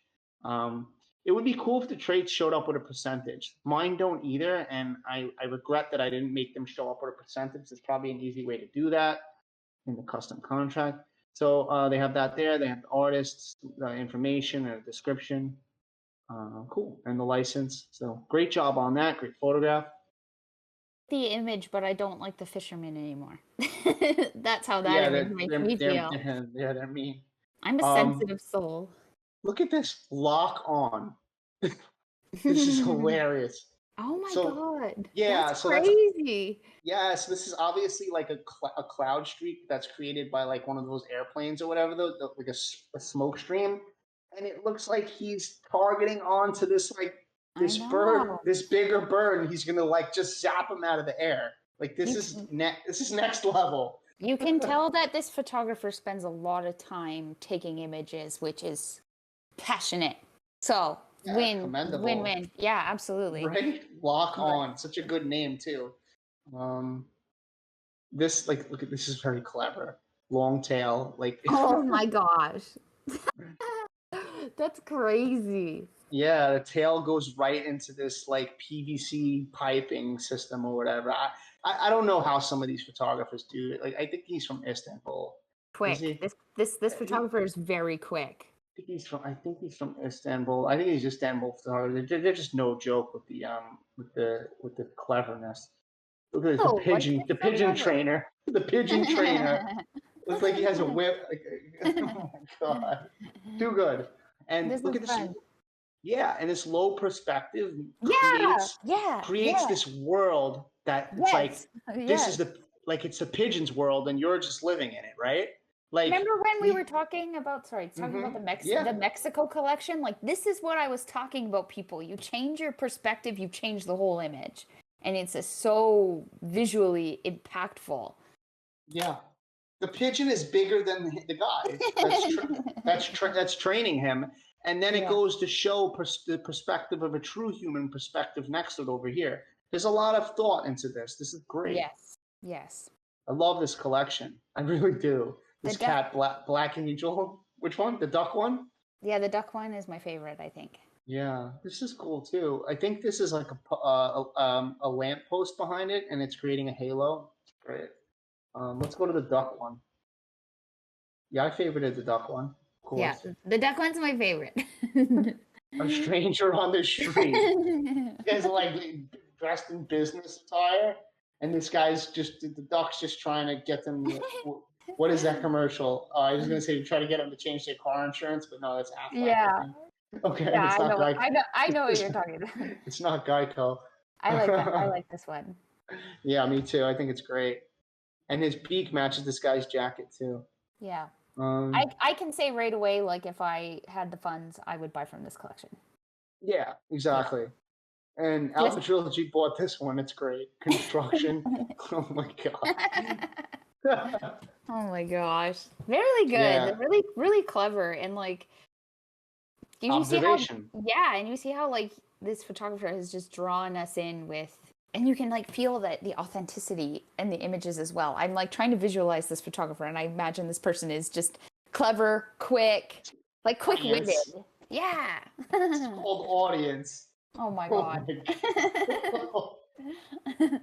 It's too much. This is good. This is a good collection. Wag me. You might win the day with your collection, just saying. Yeah. We Animals gonna make it. It's so funny. It's so funny. I'm sorry. This is great too. This looks like a standoff. And then there's this lady, this is like huge lady that makes up the stairs, and these cats are and it's once again, it's like the animals are stepping on her. Like this is our world. Like stop thinking that you humans could dominate our world. I love it. Yeah. Right? There's layers to this work. think about, to sit and think about. You know, there's a couple of shots in here, you know, that aren't to me as strong as the others. I don't know. I don't think it's this shot to me. The rooster's flying over the cars, and that's amazing. But it's just artistically, like, it's too busy, right? The shot's too busy.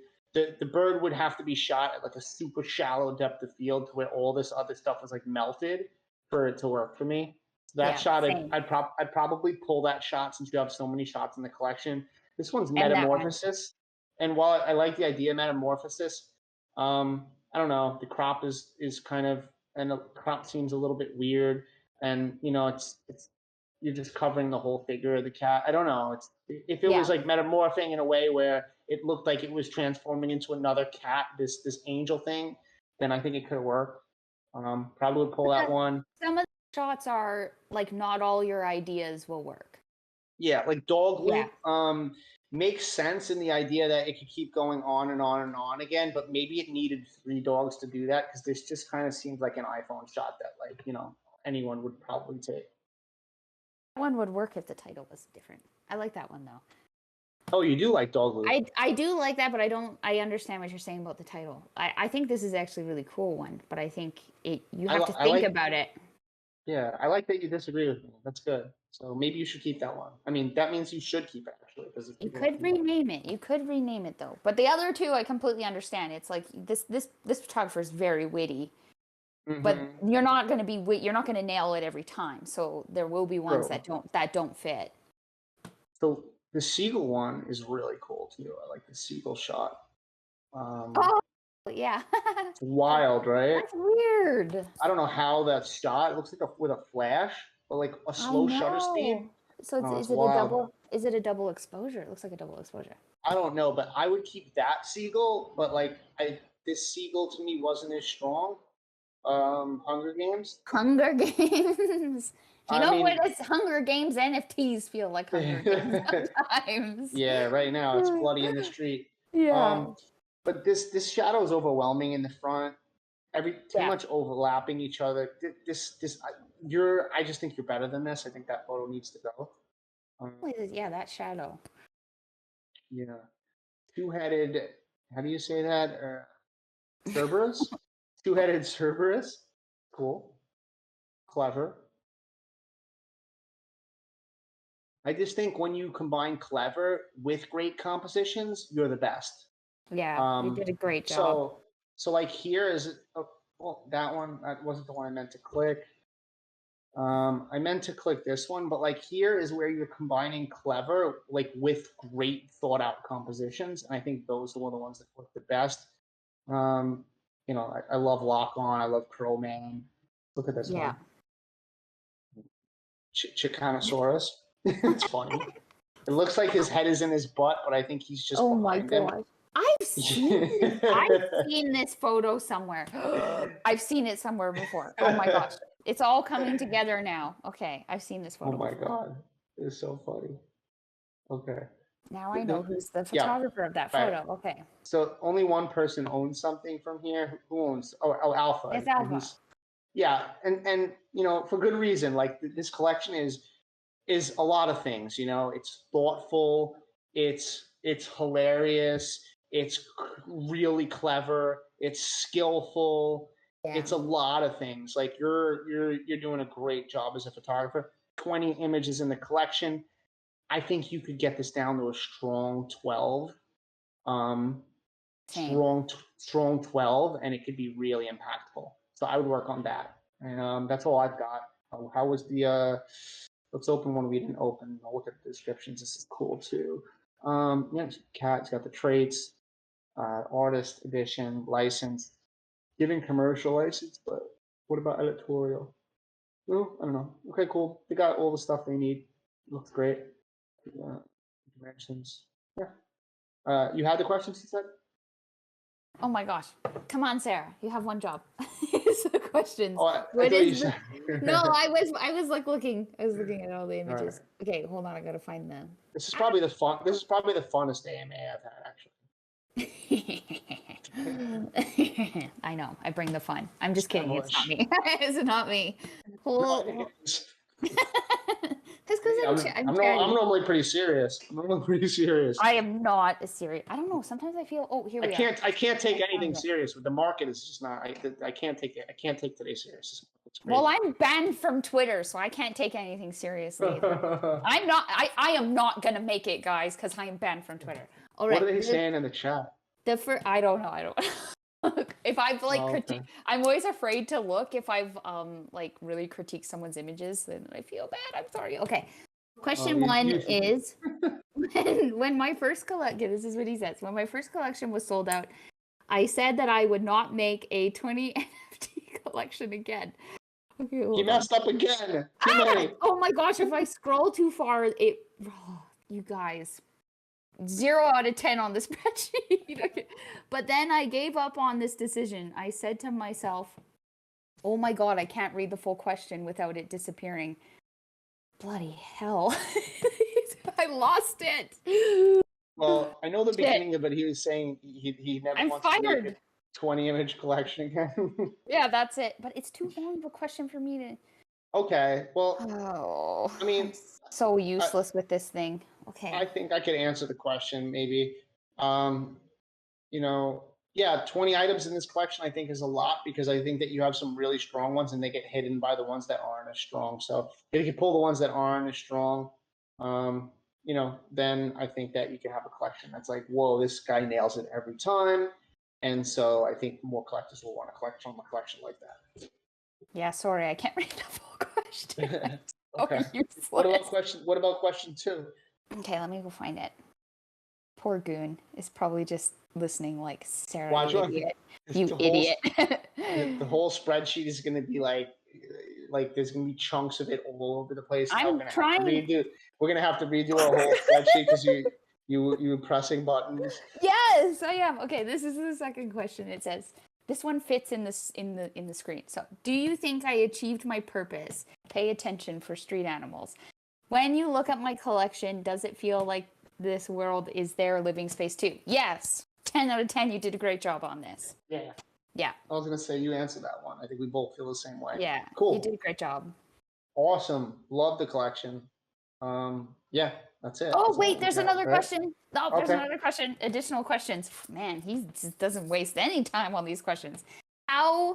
I'm assuming the question means, how are the connections between the photos? I think we already answered that by saying eliminate some of these ones and then it all connects together as a whole with your very witty, your witty personality. Yeah, just eliminate a few. Just eliminate the weak links. Every collection has a weak link, and that's why we're here, is to give you those second eyes. Yeah, I would probably work on a different image for the banner once again, just because like you're cutting off the chicken and stuff. I don't know. There's something in here that maybe this fish. Maybe this fish would be cool for the banner, like just the fish with the water. I don't know, something like that. Yeah. This is so far my favorite collection. Should I say that? Is that okay to say? I'm sorry. They're all my favorite. They're all my favorite. No, it's totally okay to say it's your favorite. This one just gets a few extra points. Okay. Cool. The next one. Wow, we went from a really not as serious to unhappy season and the first word is unhappy. We gotta get serious. Okay. We gotta get serious now. All right. Okay. What are the first feelings of children and this collection's almost sold out, look at this. What are the first feelings of children who watch the walls for a long time, do the same things, sit on the same balcony, cannot hug their friends, worry about their parents, and cannot go to school? That was the question. These photos appear after this question. There were little children in great misery. The stories in these photos are here as a notebook for the pandemic. So, so these are photographs. I sorted it by oldest about children in the pandemic. When I opened up the first one, I was intrigued by the shot. That's and then right? But the description makes the shot even better. Watch. Is it gonna make me cry? Is it gonna make me cry? I don't know. Have you ever watched a happy person for a long time? During the pandemic, my students did this often. I noticed that they were watching someone smiling, happy, laughing, because they were far from that feeling. In this photo, my student on the left of the frame is very happy, but my students who come to watch are like shadows in the photo. They are surprised because for the past 2 years, they have been moving away from the idea of happiness. They ate and slept with their families in small houses. They are not social. School closures devastated them. That's why someone's happiness surprises them. I thought long and hard after I took the picture. I went to a few of my students and asked if they were happy. Uh, this photo is a small summary of the pandemic in our country, hence the name Happiness Followers. Okay, cool. Yeah, powerful shot and powerful Yeah, it story. is. So these kids in Yes. the shadows are like the unhappy ones. And if you Yeah. see this girl's hand here, that's sort of a Aw. it's not sort of a happy stance usually. Yeah. That one, right? Yeah. But I don't know what it is, but it's really interesting juxtaposition between the shadow people and the one that's truly happy. This is a That's great shot. It's a really great shot. yeah, And brilliant. what a way to use that harsh light too, right? Yeah, They did a good job. I already know absolutely. this collection is gonna make me feel sad. I already know it. Okay. Number 2, Daydreamer. I didn't read this one. Leslie Spurlock collected this. If you could go through a lot of the collections in the AMAs, Leslie Spurlock's a huge supporter. She buys a lot Yeah. of these photographs. That's This is good. great because the shadow is not him; it's a I female presence. know. It's cool. Right? It makes you think. It's like, what's Yeah, going on? It's a great shot. I know. I do enjoy this one. It also feels very hospital too because of the colors. Yeah. It got that hospital walls kind of feeling. And his and though we can't see his face, and it looks dirty, his mask too, which lends something to it. And though we can't see his face, his eyes tell a story. Beautiful lighting. Yeah, Now it is. that's not harsh lighting. That's that golden hour lighting. Yeah, it's Right? beautiful. And so I thought that was stronger actually than this lying shadow one of this child. I think this is a strong image, but I don't think it quite hits as much as the one before that. Yeah. Oh, you get that is the shadow on the left. It's like all distorted as shadow. It's still a good image. It's definitely a good Yeah. image. But yeah, I This agree. well, this shadow looks like the same as this shadow over here, Oh, right? maybe it's another kid. But look at the nose. Maybe. It's Yeah, I scary. know. It's a scary figure. Yeah. Interesting. Yeah, it is. Yeah, maybe this image has more to it than I first. I I think I know feel what it like is. I It's from feel it's from like this. It's from the mask. Oh, okay. Yeah, I can see that now. I feel like with these images, I need they're all really great images, but I need to be able to read a story with them. Yeah, so let's read it. Shadows often lie. Sometimes he says the neck is too long. Sometimes he says your feet are small. During the pandemic, I likened shadows to worries, bad dreams. This person's a great writer. Bad dreams, like I can only imagine too. Maybe they even have a language barrier, and they're still a great writer. I don't know. Bad dreams inside you. My student in the photo was not talking at all. To his left was a shadow that looked like a swordfish. There weren't any swordfish there, of course. In the shade on the right, my pupil's nose looks very long. Yes, the shadow is lying. My student's nose is not long. This is the poetry. I thought the shadow's nose was getting longer because the shadow was lying. Oh, like Pinocchio. I took this photo while laughing to myself. Then when I came home, I thought of people who said the epidemic will not end and we'll all die. This is their shadow. The shadows lied to us. Wow, that's great poetry. Yeah. I'm blown away by that. So good. I like the use of shadow in that one actually. Now that I look more in depth to it, it definitely makes sense. I think this is the best shot. And this work is by Mehmet, by the way, Mehmet Karafilm. So just wanted to point out the artist. This shot is really powerful to me. Yeah, it is. This is a great shot. Just where it's cut down her face. Yeah. With it's like battle of darkness and light, happiness and sorrow. With all of that in one. Sun, I bore the sun to beat the darkness. I bore the sun to beat the darkness. My hands burned and my body was all in ash. I became the light itself. Everybody cried. It was my mom who gave me the best hug, though. About it again and again. I see that all my memories faded. The darkness couldn't beat me. The night couldn't suffocate me because I'm the light. Because the sun, it's a song that I sang out loud. Yeah, the darkness had weird ears. Yeah, I made them deaf. I bore the sun to beat my darkness. I bore the sun to beat my darkness. Wow.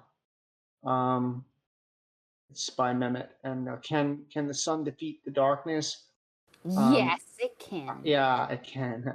I think it eats.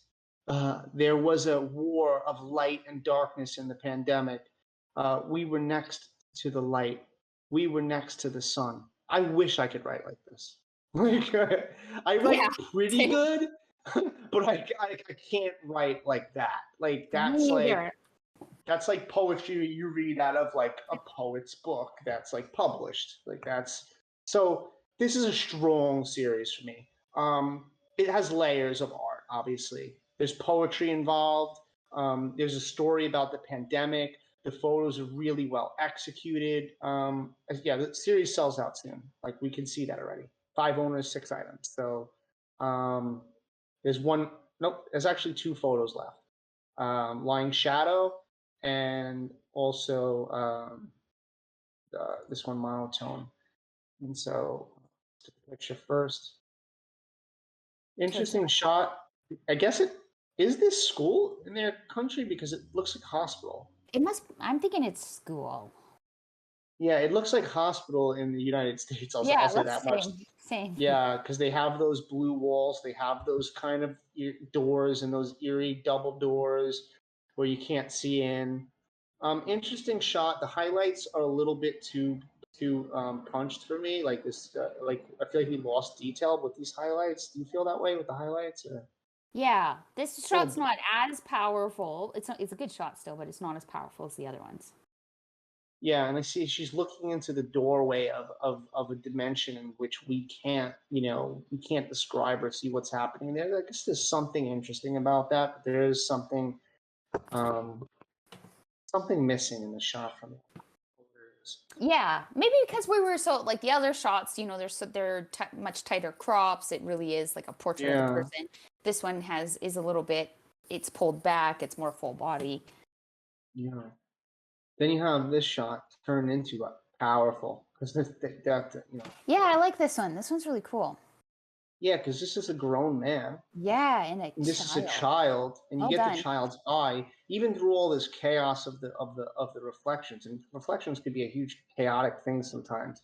He managed to get the nose and the eye in there, which give us some expression. Without that, it'd be tough to have some expression from him. And it's like, is the man the father? Is the man who he becomes one day? It's like the framing is great. I love how the edges touch the edge of the frame just about almost. You give a little bit of space between that. It's a frame within a frame within a frame. I love the blue. So good. That's a great shot. I agree. Well done on that shot. Yeah.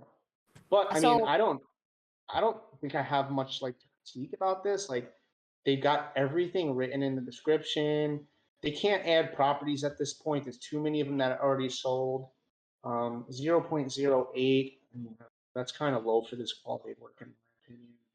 Maybe they're just trying to sell out the series. I have the questions. Cool. I know I'm on it on this one. Let's all remember the time please remember the time I was on it once. Okay. The first question is the impact of the pandemic on children well reflected? Yes. With the stories that go along with it, especially that first one. I love that first one. Mm-hmm. If I were to buy from the collection, I would buy the first one. Okay. Second question is, do you think shadows are creative? Yes. You did a great job with the shadows. Yeah, absolutely. And their ability to speak about shadow and light and darkness and sorrow and all that within the poetry. Spot on. Okay, that was it for the questions. So they only had 2. Cool. Amazing collection. I'm sure those 2 photos are going to sell out really soon. 0.08. Yeah, this is a sellout collection. Great job of not, stacking, 20, 30, 40 photos into the collection and just going with something tight I recommend that if you're like upcoming or emerging as an artist, as I would say, even right when I came into the space, my collections were like 5 and 6 photos, and my goal was to sell out the collection so that I could say that I sold out a collection. That was a big thing for me, is that I want to be able to say that I sold out a collection, so that when going into my next collection, I had that. And so Same. great, great, great idea of choosing a small collection, especially if you haven't sold it in the initial collection. Yes. I will just say for everyone, I have very small collections, and I only ever intend to put out small collections, and it's for intent, like there's intention behind it. So I think small collections are great. Six is a great six. Yeah, 6 is a good is really good too, because it's even. Yeah, I mean, it depends. Like the little documentary collections like this small, I think they're great. Yeah. Some collections work really large and that are in the space. There's plenty of them, but it just they work in that way because they feel collectible or something. And I don't know. There's different. Totally. Anyway. Viva Cuba. Frames reflected in my lens from my trip to Cuba in 2015. I look at the streets of Havana with a black and white eye. Definitely just a really, really short artist statement. You could probably talk about yourself a little bit in here. You could probably talk about like why you went to photograph it with a black and white eye. Nobody really shoots Cuba with a black and white eye because it's full of gorgeous color. I'm not saying that's not a good reason to shoot it in black and white, but would love to hear from your perspective as to why you chose black and white. Yeah, so you could go on and with this artist statement and really pull us in and let us know some things. That would be really great.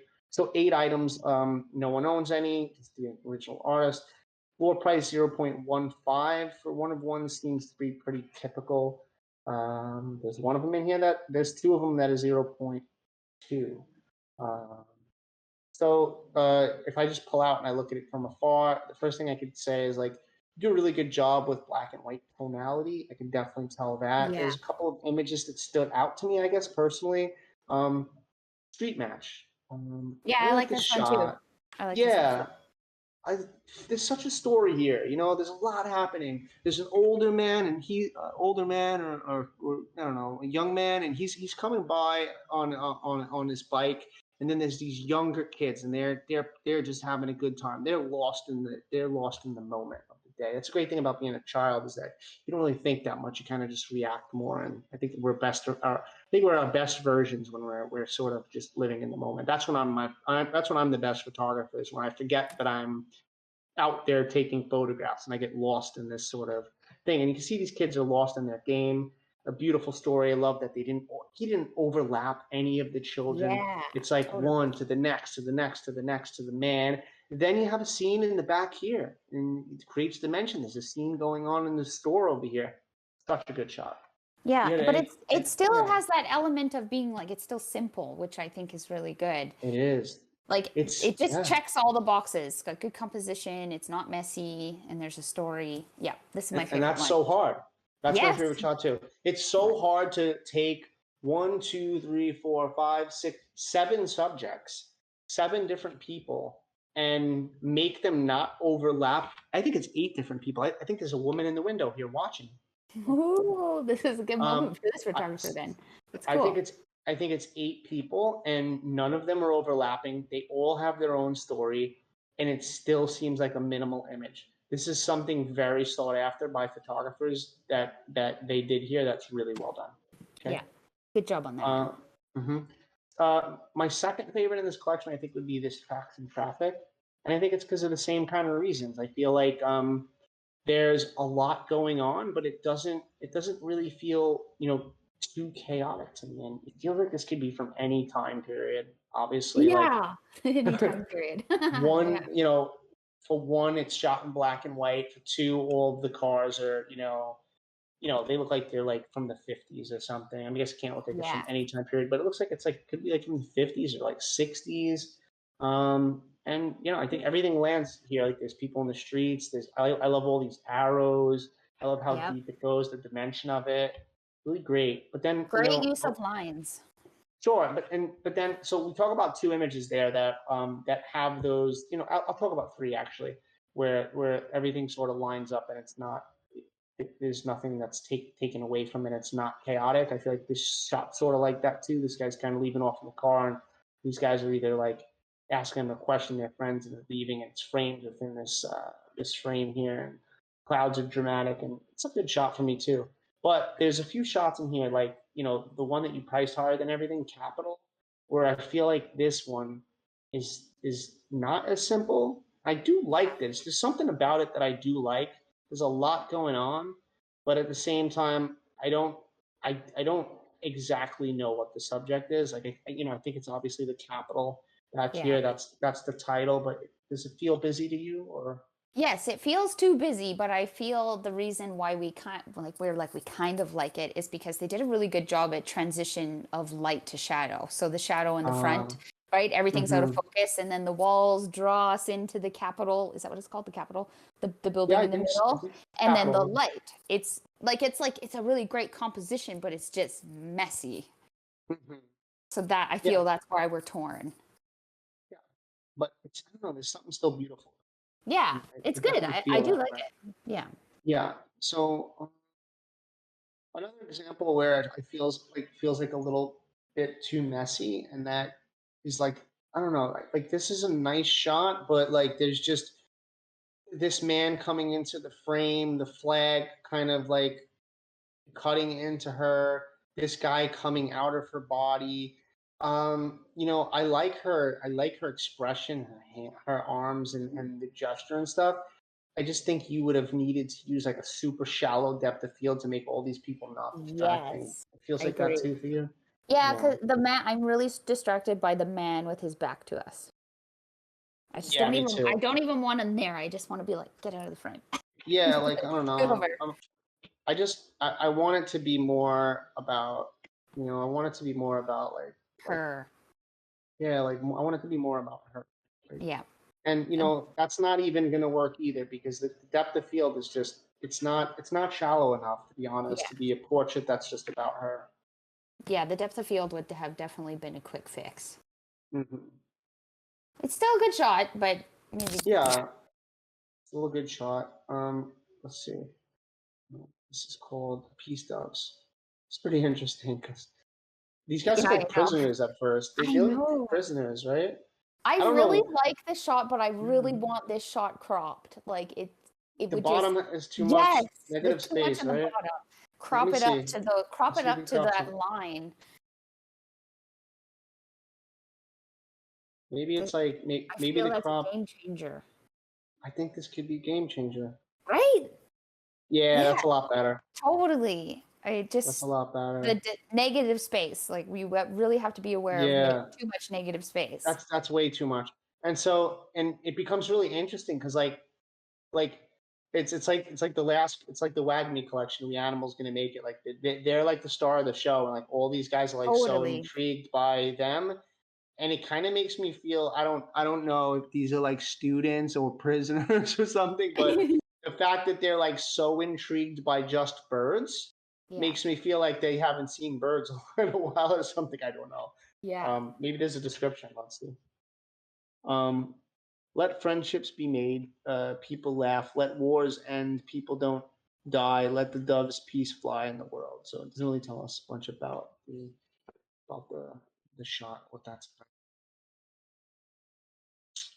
Shot you want me to open that we didn't look at? Wait, I'm coming back. I was just on the questions. Oh, okay. I was trying to be on the ball again. I like the second one, first May banner. I've been wanting to look at that one. I actually really like the tonality of this image. Oh, I see, because the ground is wet. That's what's been drawing me into it, is the reflections in so it had just rained. Do you know what it says? I like this one. No, because it's just not even in my language. Hey, Camino. Yeah, this is Spanish. I like this image. Mm-hmm. I do. Yeah. I like it too. I keep looking at that one. There's a lot of drama too. Yeah. I really like the pigeon one too. I just prefer it with that crop. This one's good too. Crop. Oh, nice. This is cool. Yeah, I like how they just showed the dimension here. This like family of like 3, it seems like, that's walking by, and then that slice of light. This light, right? Yeah. Over here, coming down onto these little carts. Yeah. And the man or woman who's like leaning against the wall here, and then there's another cart, and it's like I like how they dissected the building to create dimension on the left and it's really Yeah. good. Yeah. What? Yeah. The questions would. The questions. Okay. I do have them right. All right. What are your thoughts on my first album? Well, I think we already answered that. And then the next question is, what are the missing aspects of my collection according to you? Well, I think we answered that too. Yeah. Yeah. I think we did. So I Maybe mean, just the really definitely suggest cropping that pigeon photo and re-uploading it if it's not sold already. yeah, it's not sold. Okay. There's nothing else. So yeah. That would be the first thing I would do, and then update your description. Yeah, absolutely. That's But it's a same good thing. collection. I do like it. Same. Cool. So I think we can move on to the next one. Yes. All right. I So see some shadows. yeah, just give me one moment. Oh. Yeah, I received the email. It was like your bank account is below chosen limit, and then I'm like, no way it can be. And then it was like an email from like 3 years ago. I was just like, Oh my gosh. yeah, I was like, why is this in here from like 2018? like yeah, that's because I was getting killed in the crypto market, so I had to check. All right, so improbable cities, intimate pieces of street photography, and if I pull it up. This one is by this is by Gregorio. Gregorio Diaz, I think that's what he said. Right. Okay, so it's 30 street scenes in which I search in my city, improbable cities, the cities that appear and disappear with the times of light. Day by day, I chase with my camera moments in which I capture a single state of things, a new version of space, a labyrinth of silhouettes, pauses, and coincidences. Light reveals uncertain geometries, so I explore the enigma of shadows contained in the architecture of the city. I try to find silences within this chaos and thus portray the empty space that silence inhibits. With my camera, I make invitations so that people feel the desire to observe my city with another eye and spark the desire to find the improbable cities. Interesting. I like that artist statement. First Street collectors will get 3 fine art prints. When I sorted this by oldest, I got the images that he minted first, and I think they're the best images. So look at this top row. Like, I think the top row is really strong, so I'm gonna open them up. Yeah, I like this one. Yeah, me too. I actually feel like this collection has a color theme too, which you don't see all that often with street photography. Yeah, it has a good colored theme. Yeah, it has like I definitely notice all the yellow throughout the images. Yeah. Some of them don't have it, but I love think it's this. all been. Yeah, that's cool. Yeah, I love how this guy's walking into this darkness and there's just this untold story. So. What are they named? Are they all named like 1, 2, 3? I don't know yet. Let's see. Oh yeah, I think so. Yeah, and so that's what I was talking about before about kind of having a title. Yeah. And there's no one's bought into this series yet. So, I will say I've looked through it and I think 30 is too much. Oh, there's 30 images. Yeah, okay. I think I think it's too much for when I look through it. Like as I go down, I think the images get a bit weaker. Like you go down here and like oh yes, yeah. I think that this photographer is sort of like me in a sense and does really well singling out subjects. So these shots up here and the vertical framing, I love this. 3 people and he's shadowed, and so as I went down, I was like, I think they posted all their best work first. Let me see. Trying to open this guy. Wow, that's another beautiful one. Lighting is so good. Yeah, the lighting is very good. Yeah. Oh, what are they priced at? Are they all okay? They're kind of different. 0.1. 0.15, 0.25, too many prices, 0.2. If you have over 3, like price 0.3, I think they have 4 different price points. It's too And like, confusing. yeah, and the 0.1 ones are the ones that I actually don't really like. These ones down here, like, they just do not compete with your top row of images. Like, there's Completely agree. lack story. So it's like, Don't put the my, weak links in your collections, like if yeah, you at all. Like, yeah, ever. it's like, the truth is this too. Like, why would you want, I think, I'm not saying that you should know this. I've learned this because I made a mistake.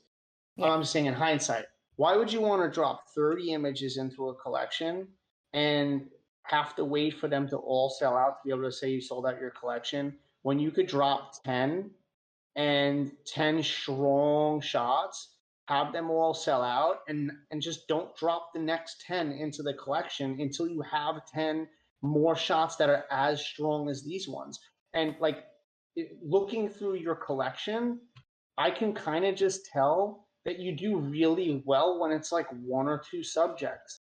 But when you start getting into like where there's just your larger frames, I mean, even your larger frames when there's one subject, this is pretty good. I like this one. I don't think it's as good as the closer vertical ones.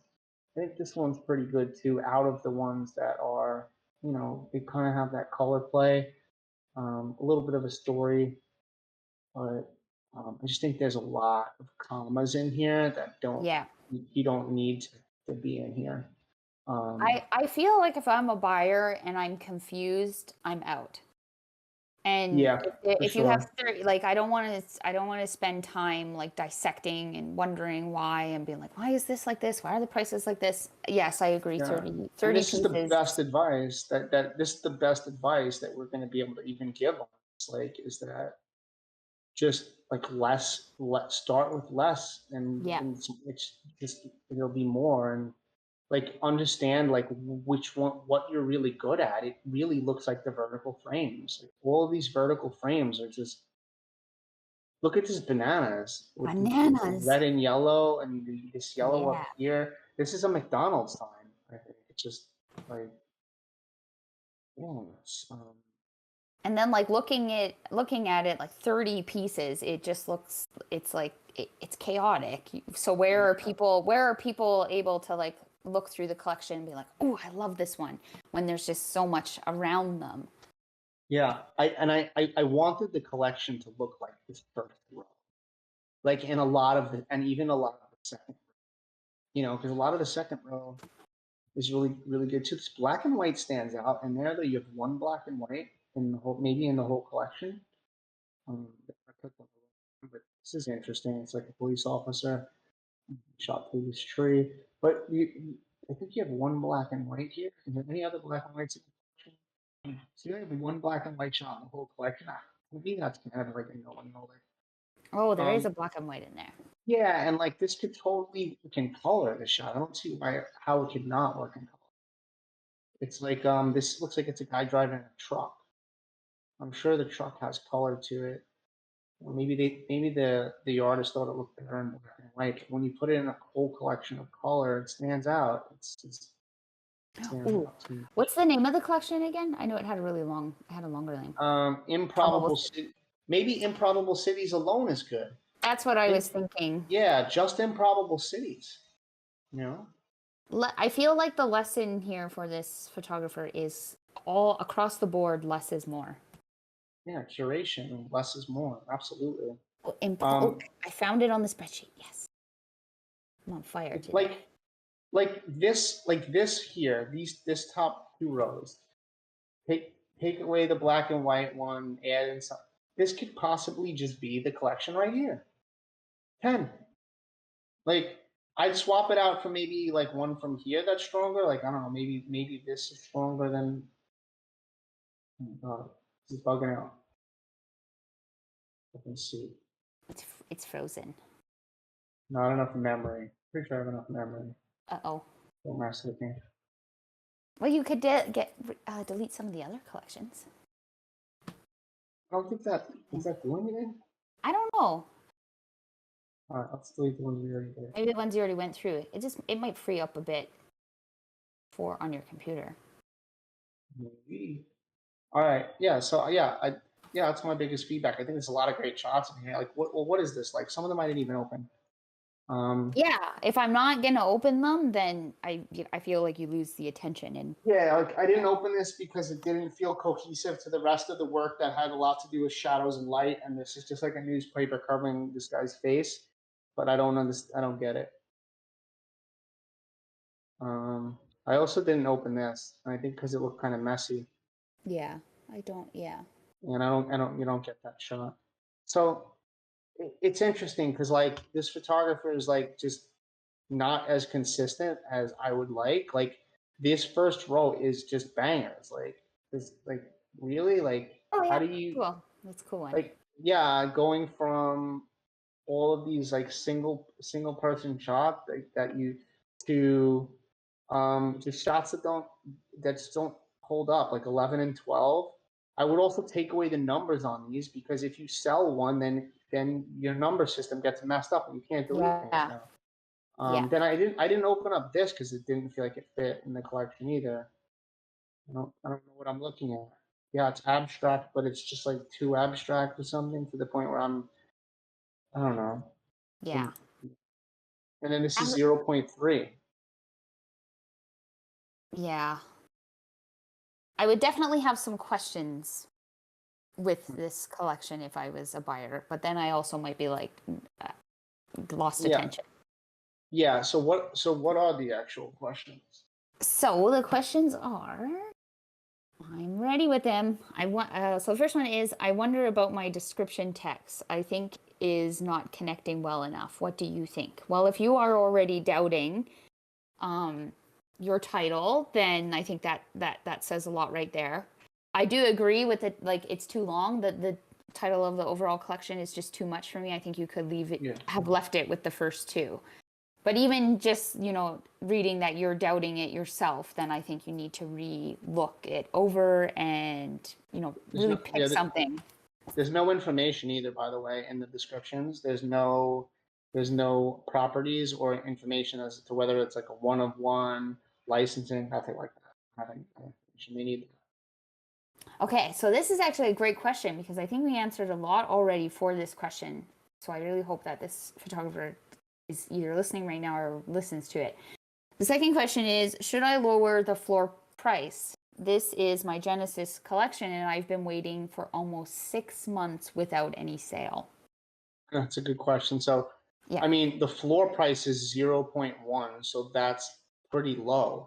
You got stuff in here that's 0.3 that's not even the best work though, which is interesting.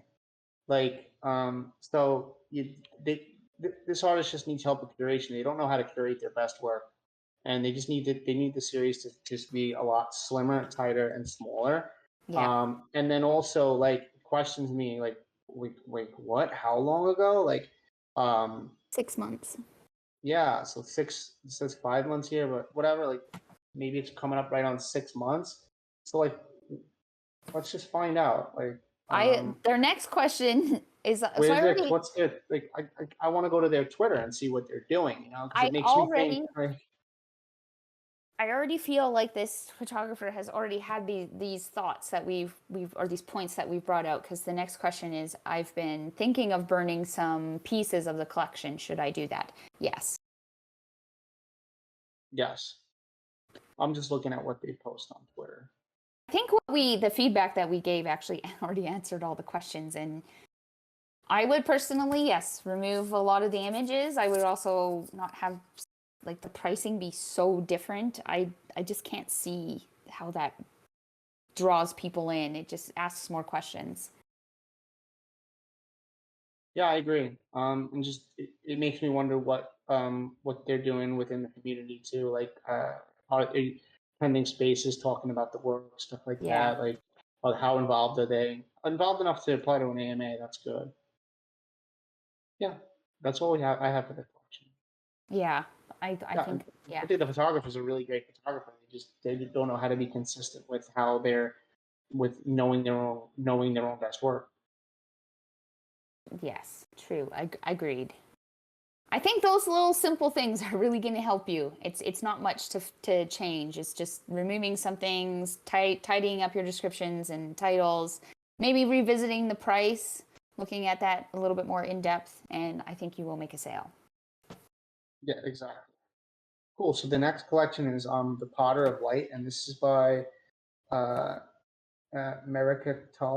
Merikatar. I always forget how to say his name. And he's from Turkey. A lot of Turkish-based photographers. Yeah. So, I'm gonna go through reading this description kind of quick, just because we're like already 3 hours into this AMA. Potter. I'm gonna skip the names that I can't. Okay, pottery making in Cappadocia, Turkey, which developed as an heirloom profession by passing from father to son, tribe to tribe, and adding something to itself in every period, has been the main livelihood of Avanos town of Nevşehir, Turkey, in the past as of today. Avanos is the place of those who love and value their land. In the region, where there are poetry workshops on every corner, the soil is turned into perfect works by being worked in the hands of craftsmen. Ches Gökhan, one of the last pottery masters of the Cappadocia region, has been making pottery, which has been his father's profession for nearly 30 years. A mystical atmosphere emerges as he works on the pottery he made in his workshop in Avanos town, accompanied by the light beam falling on the jugs both in the morning and the sunset hours. This collection consists of 9 exclusive one-of-ones, etc. So, first look at this collection made me think, I don't think we need 3 of these like copper colored sunset shots and 3 of these like blue blue shots in the same collection. So like I clicked on some of the ones that I thought were better. Like I think you could have 2 copper ones. So I picked the first one here and this one here, leaving the middle. And on this one, I picked the first one here and this one here, leaving the middle. And then these shots didn't really feel like they came from the same photographer. Like, because obviously the lighting is different, but also like the composition is not as good. And yeah, it looks like an iPhone snapshot sort of. It doesn't make as much sense to me. And yeah, so and this shot, while it's not a bad shot either. It's just that like the lighting is so much different from the other photographs. Like you went with this like really like these light rays and this dramatic lighting to this, and it just didn't make sense to me. I agree. Yeah, that being said, like the most powerful images to me, I think, was the first copper colored one and the first blue one. So like, let's open up this. Like, I think the light is incredible. What the hell? Yeah, right. This is like a dream, photographer's dream. I know. Light. Yeah, I've never seen this light in my life. Actually, me either. Never seen it before. I feel like you could almost create a collection around just this light. Well, it is supposed to be about the light, but really going with that. Yeah. Yeah. So the light's awesome. Yeah, properties, a bunch of properties, the lens, there'll be all the information is needed. Yeah, the light is gorgeous. Look, and then this is my other favorite, from the blue ones, was now getting that close up detailed. Yeah. This guy looks like he's really passionate. Look at the hands. Yeah, this one's cool. Look at his smile. I love that. Fantastic. Great candid moment, like with composition and light. That's just you checked off all the boxes. That's a really cool photo. So I don't think the second image is as good as the first. So I think although it's really good, I think this would be like the one that I would pull just because you have too many like it. Yeah. And then I don't think the second blue image is as good as the first blue one that we looked at. And like, although they're still really good, not as good. And so like, we don't need duplicates in the collection trying to sell the same story with shots that aren't as good as the others. Yes. So this shot though, I thought was really beautiful. Yeah, that's beautiful. Oh yeah, right. Look at that light again, the light and silhouette. And not only that, but the hand and the positioning of the tool, it all came in place and worked really, really well.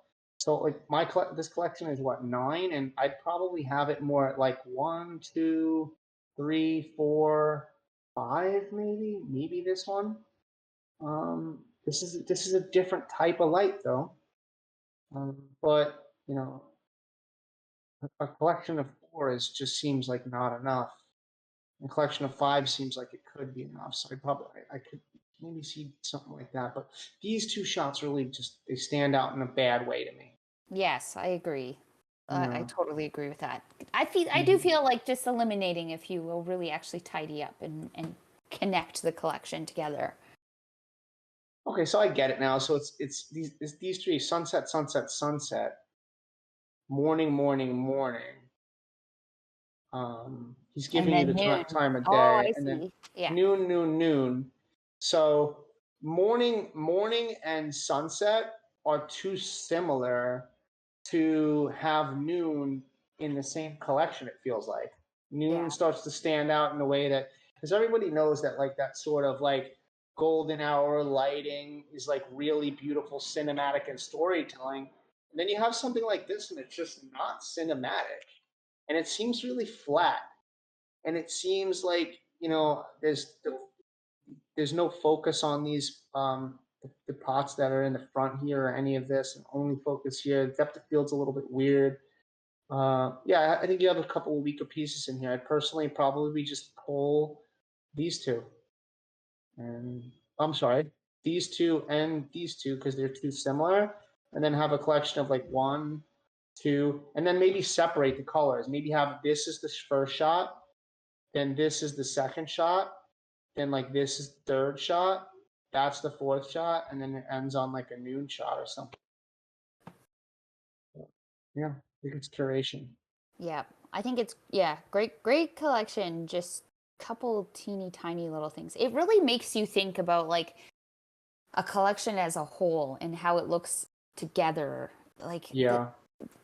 And that's something like I know coming into the NFT space as a photographer, it's something we've never really been trained to do. Like when I'm sure you were the same way when you came into the space and really, it's just like you just want to dump out your images, but this really stops you and makes you think of it as a story and like it all works together.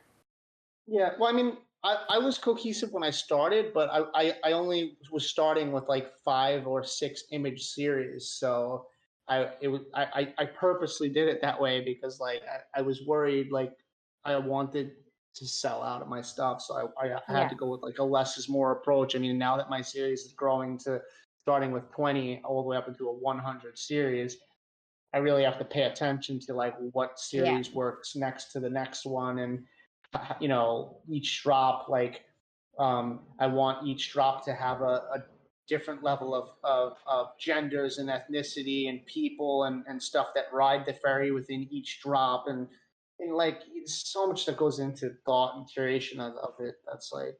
That's really important that people don't understand. Curation is like just a whole nother itself. Yeah, agreed. Questions on the Potter of Light? Okay, questions. I got them ready. And then we have one more after. So the first question is, I captured the moments of the Potter both in the early blue light and by the golden hour light at sunset. Oh, I think we've already answered this question. Oh my gosh, it's a long question that I can't expand it. Shoot. What do you think about the color harmony? I believe that's what the question is. I can't read the rest of it. I think we answered it. Okay. If you can't expand it, what happens if you double click it? Can you like copy paste the text? There we go. It jumps down. Gets bigger, right? Thank you. Yeah. Well, it just there you go. Condenses itself. Okay. But that was the question. What do you think about the color harmony of this collection? I believe we already answered that. Yeah, we already answered it. Cool. Let's move on to the last collection then. Do you want there was one more there was one. Oh yeah, no. I didn't know there was one more. Go ahead. I lost it. Okay, hold on. I lost it. Oh God. Pull it together, me. I think the question is, question 2, if you were a collector, which piece would you collect first? I think we both answered that too. Cool. The one where the guy looks happy. The blue, the sun, the sun. Or just it? Yeah, that would be the one. Yep. Cool. Perfect. Yeah, Great work as a photographer. You're in places that have beautiful light. I'm jealous. I know. Why doesn't our workspace look like that? Oh, it's the I same want with that that. light coming in. Yeah, and that other the guy with the geometric collection. I don't know where that is either, but I don't Yeah. get that type of subject. Cool. Last collection. This is the horse market neighborhood. The horse market. Okay. Yeah, the horse market neighborhood, and Okay. this is by Nimet, Nimet. I'm not going to try to pronounce this middle and last name. So 300 years old neighborhood at Pazari, the horse market. This is my second collection. My first collection was okay. So you kind of lost me here. Like, let's just stay on topic of like this collection. So you go into talking about this is my second collection. We don't really need to know that about this collection, to be honest, unless it's like unless it's a continuation. My first, well, maybe it is. My first collection was the purest form of wild horses. Okay. When I first started, I took these kinds of photos. Um, Yeah, I probably wouldn't make a sentence like that either. Like when I first started, I took these kinds of photos. It kind of makes me, if I was a collector, think like, why would I want to buy something from when you first started? I don't know. It sounds, maybe you could word that different. One of my goals is to show you my change and upgrades through each of my collections. What do you think about that, Stern? Do you want I to start know. off with your weakest work No. and go into No. your best? I don't ever want to do that. I only want No. to show my best. Yes, I would never even in like the Web2 print world, I would never sell images that like I understand that the message you're trying to convey of improvement, and I'm a huge believer in this, like we always improve, but it's not to sell. It's more so No, to like, it's to yeah, teach like a don't, class. yeah, teach a class. It's to teach a workshop. To Don't teach a sell it. workshop. Yeah, I teach a would never workshop on that. I would never sell my early days work. That's Yeah, just stuff you look back on and is like, see guys, I sucked at one point, but I got better. Not to sell. yeah, yeah. So that's a good point on this description here. All right, so Kesari is one of the oldest settlement and civilization centers in the world, with a known history of 6,000 years. In Kesari, besides all the touristic places, is found a neighborhood which unfortunately is neglected by locals and tourists. It was named symbolically as the horse market and is more than 300 years old. So really interesting about the place. So cool, let's check it out. I have it sorted by oldest. And some images really stood out to me. This one was my favorite. I love how she's living in this like sort of rundown place with nothing, no furniture, like really, or anything, and the walls look like, like just it looks like a very low income sort of and then she's looking at this like disco balls on the screen of like maybe what her life could be like or what she could have or this technology that she doesn't own. I don't know what there's something about this image that's like it's really captivating and like makes me go into like this dreamlike state thinking about what this is about. Yeah. What are your thoughts on this one? I feel the exact same way. If I could change it or have it my way, I would love her to be facing the camera. I know, like there's always something about when people are looking way out of the frame that also pulls me out of the frame. So I think I'd like to know a little bit more about her. But I get the idea, like the story, she's looking at the TV. Everything you said, though, I completely agree with. And it's such a unique looking building, too. Especially for people like us. Right? Like that's not what it looks like where we live. So it's you wonder more, and you like want to know what's the story behind these people. Yeah, exactly. It's just wild. It's like and then we have these wires that kind of just are seen on the wall, and they go into an outlet that's in such a poor placement. Yeah. And yeah, and it's like nothing's hidden, and it's just like they live a much simpler way, and the aesthetics about it don't matter as much to them. And then they just have like this plasma TV out of nowhere, and there's just like the thing on the plasma TV is really futuristic looking. So it's just the juxtaposition of this photo is incredible. I like it It's a cool. lot. It is a cool image. So since we're here, well, what is all this? Okay, so this is a huge description. We don't have time to read this in here. Yeah, we don't have time to read this in here. Maybe it really lends to it or something. But They have a lot of information anyway. They have the one of one, all that stuff. They've got properties. Great job on that. So, it's really good. So let's head back. Is there one that you want me to open? The ones that I'm really drawn to are the portrait. The very last portrait is very powerful. I keep being pulled into that one. Oh, Nameless Woman of War. There's a lot going on with her eyes. Yeah, beautiful light on her eyes too, Yeah, and just great like portrait. intensity with the eyebrows. Yeah. Mhm. I really love this image. There's a lot of expression. I love the daring composition too, because you never really take a portrait with this composition. It's very against kind of like a lot of rules, and I like that it works. And it's tight. And I like how it's not photoshopped and it's a real person. Like you can see the texture of her skin. I like that. Little bumps And things. Yeah, beautiful. it's real. It's real and it's raw. Yeah, it feels very real and very raw. So there's 3 images in this, right? That look the same though, right? Two similar. These 3? I'd say you got to pick one, or maybe pick 2, and like one snow one and one non-snow one. Like, I think the strongest one might be this one for me, or this colored snow one. I don't know, but this one really shows like this sort of like rundown places in which they're living in, where there's like holes in the wall. I don't know if that's abandoned or not, but it doesn't seem like it is, because it looks like they're hanging clothes and their blankets and stuff outside of there. It looks very impoverished, you know. The Syrian refugees.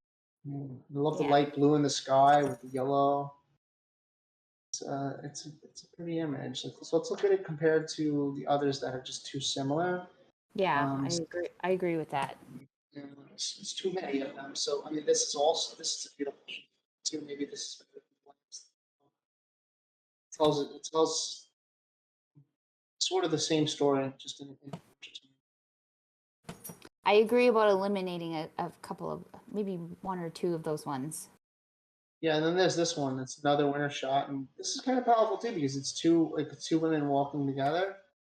But I don't know. At first, this looked to me like I don't know, recyclable trash cans or something, and it kind of took my eyes away from it. But I think it's like I forgot what that's called. Tarps. It looks like it's blue and teal tarps. I don't know. I think the shot's good, but I don't. There's one. I think it might be one of the other 2 that I'd keep. One of these 2. Yeah. Yeah. So it's just too many. And they were all walking in the same direction. They were all walking to the left. So it's like gets a little bit repetitive for me. Let's see this shot. Tired woman. It's got all your yellows in it. I know. I like the idea behind the composition with this, but I feel like it could have been. It'll look a bit differently with the change of perspective, and for me, that's moving your camera up and down. Yeah, up and down, maybe even a little bit to the left. I don't know. I like the framing. Me too. I like the colors, the framing. She does look like she's a tired woman. Yeah. I like the one of the boy. I need to look more at it to. I like the, I don't know what it is beside his face, the picture, or what is that? I don't understand. What, like?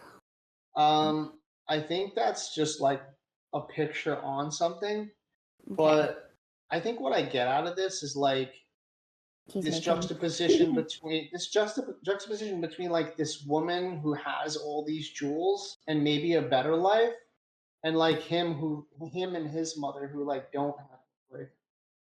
You know, and he has a fake ring. He has a fake ring, but she has real rings and real jewelry. You know, I don't know. That's how I see it. Yeah, I almost look like it kind of looks like he's about to make fun of the picture a little bit, like a kid. Yeah, like, he might be doing that too. Yeah. Probably. It's a little dark, you know. Like if I shot this raw, I'd probably pull up like some of these shadows and stuff like that. And I want to see his face a little bit more. The image is a little dark for me, at least on my screen. But I actually think that this might be my favorite photo of the whole bunch. Yeah. just because I think about it more. Honestly, Yeah. I think your strength as a photographer lies in these last two portraits. So my suggestion is carrying on with your strongest work and what you're very good at, and do not put the weak links into your collections. Mm-hmm. That's a good point. Yeah. You're creating very powerful, tight, intimate portraits. And it's very clear to see, especially with the last one, like they just the eyes, how they draw you in. I encourage you to continue on with that. Yeah, definitely need to work on that artist statement though. There's a couple of things in there that make your make your confidence seem a little lower than you want.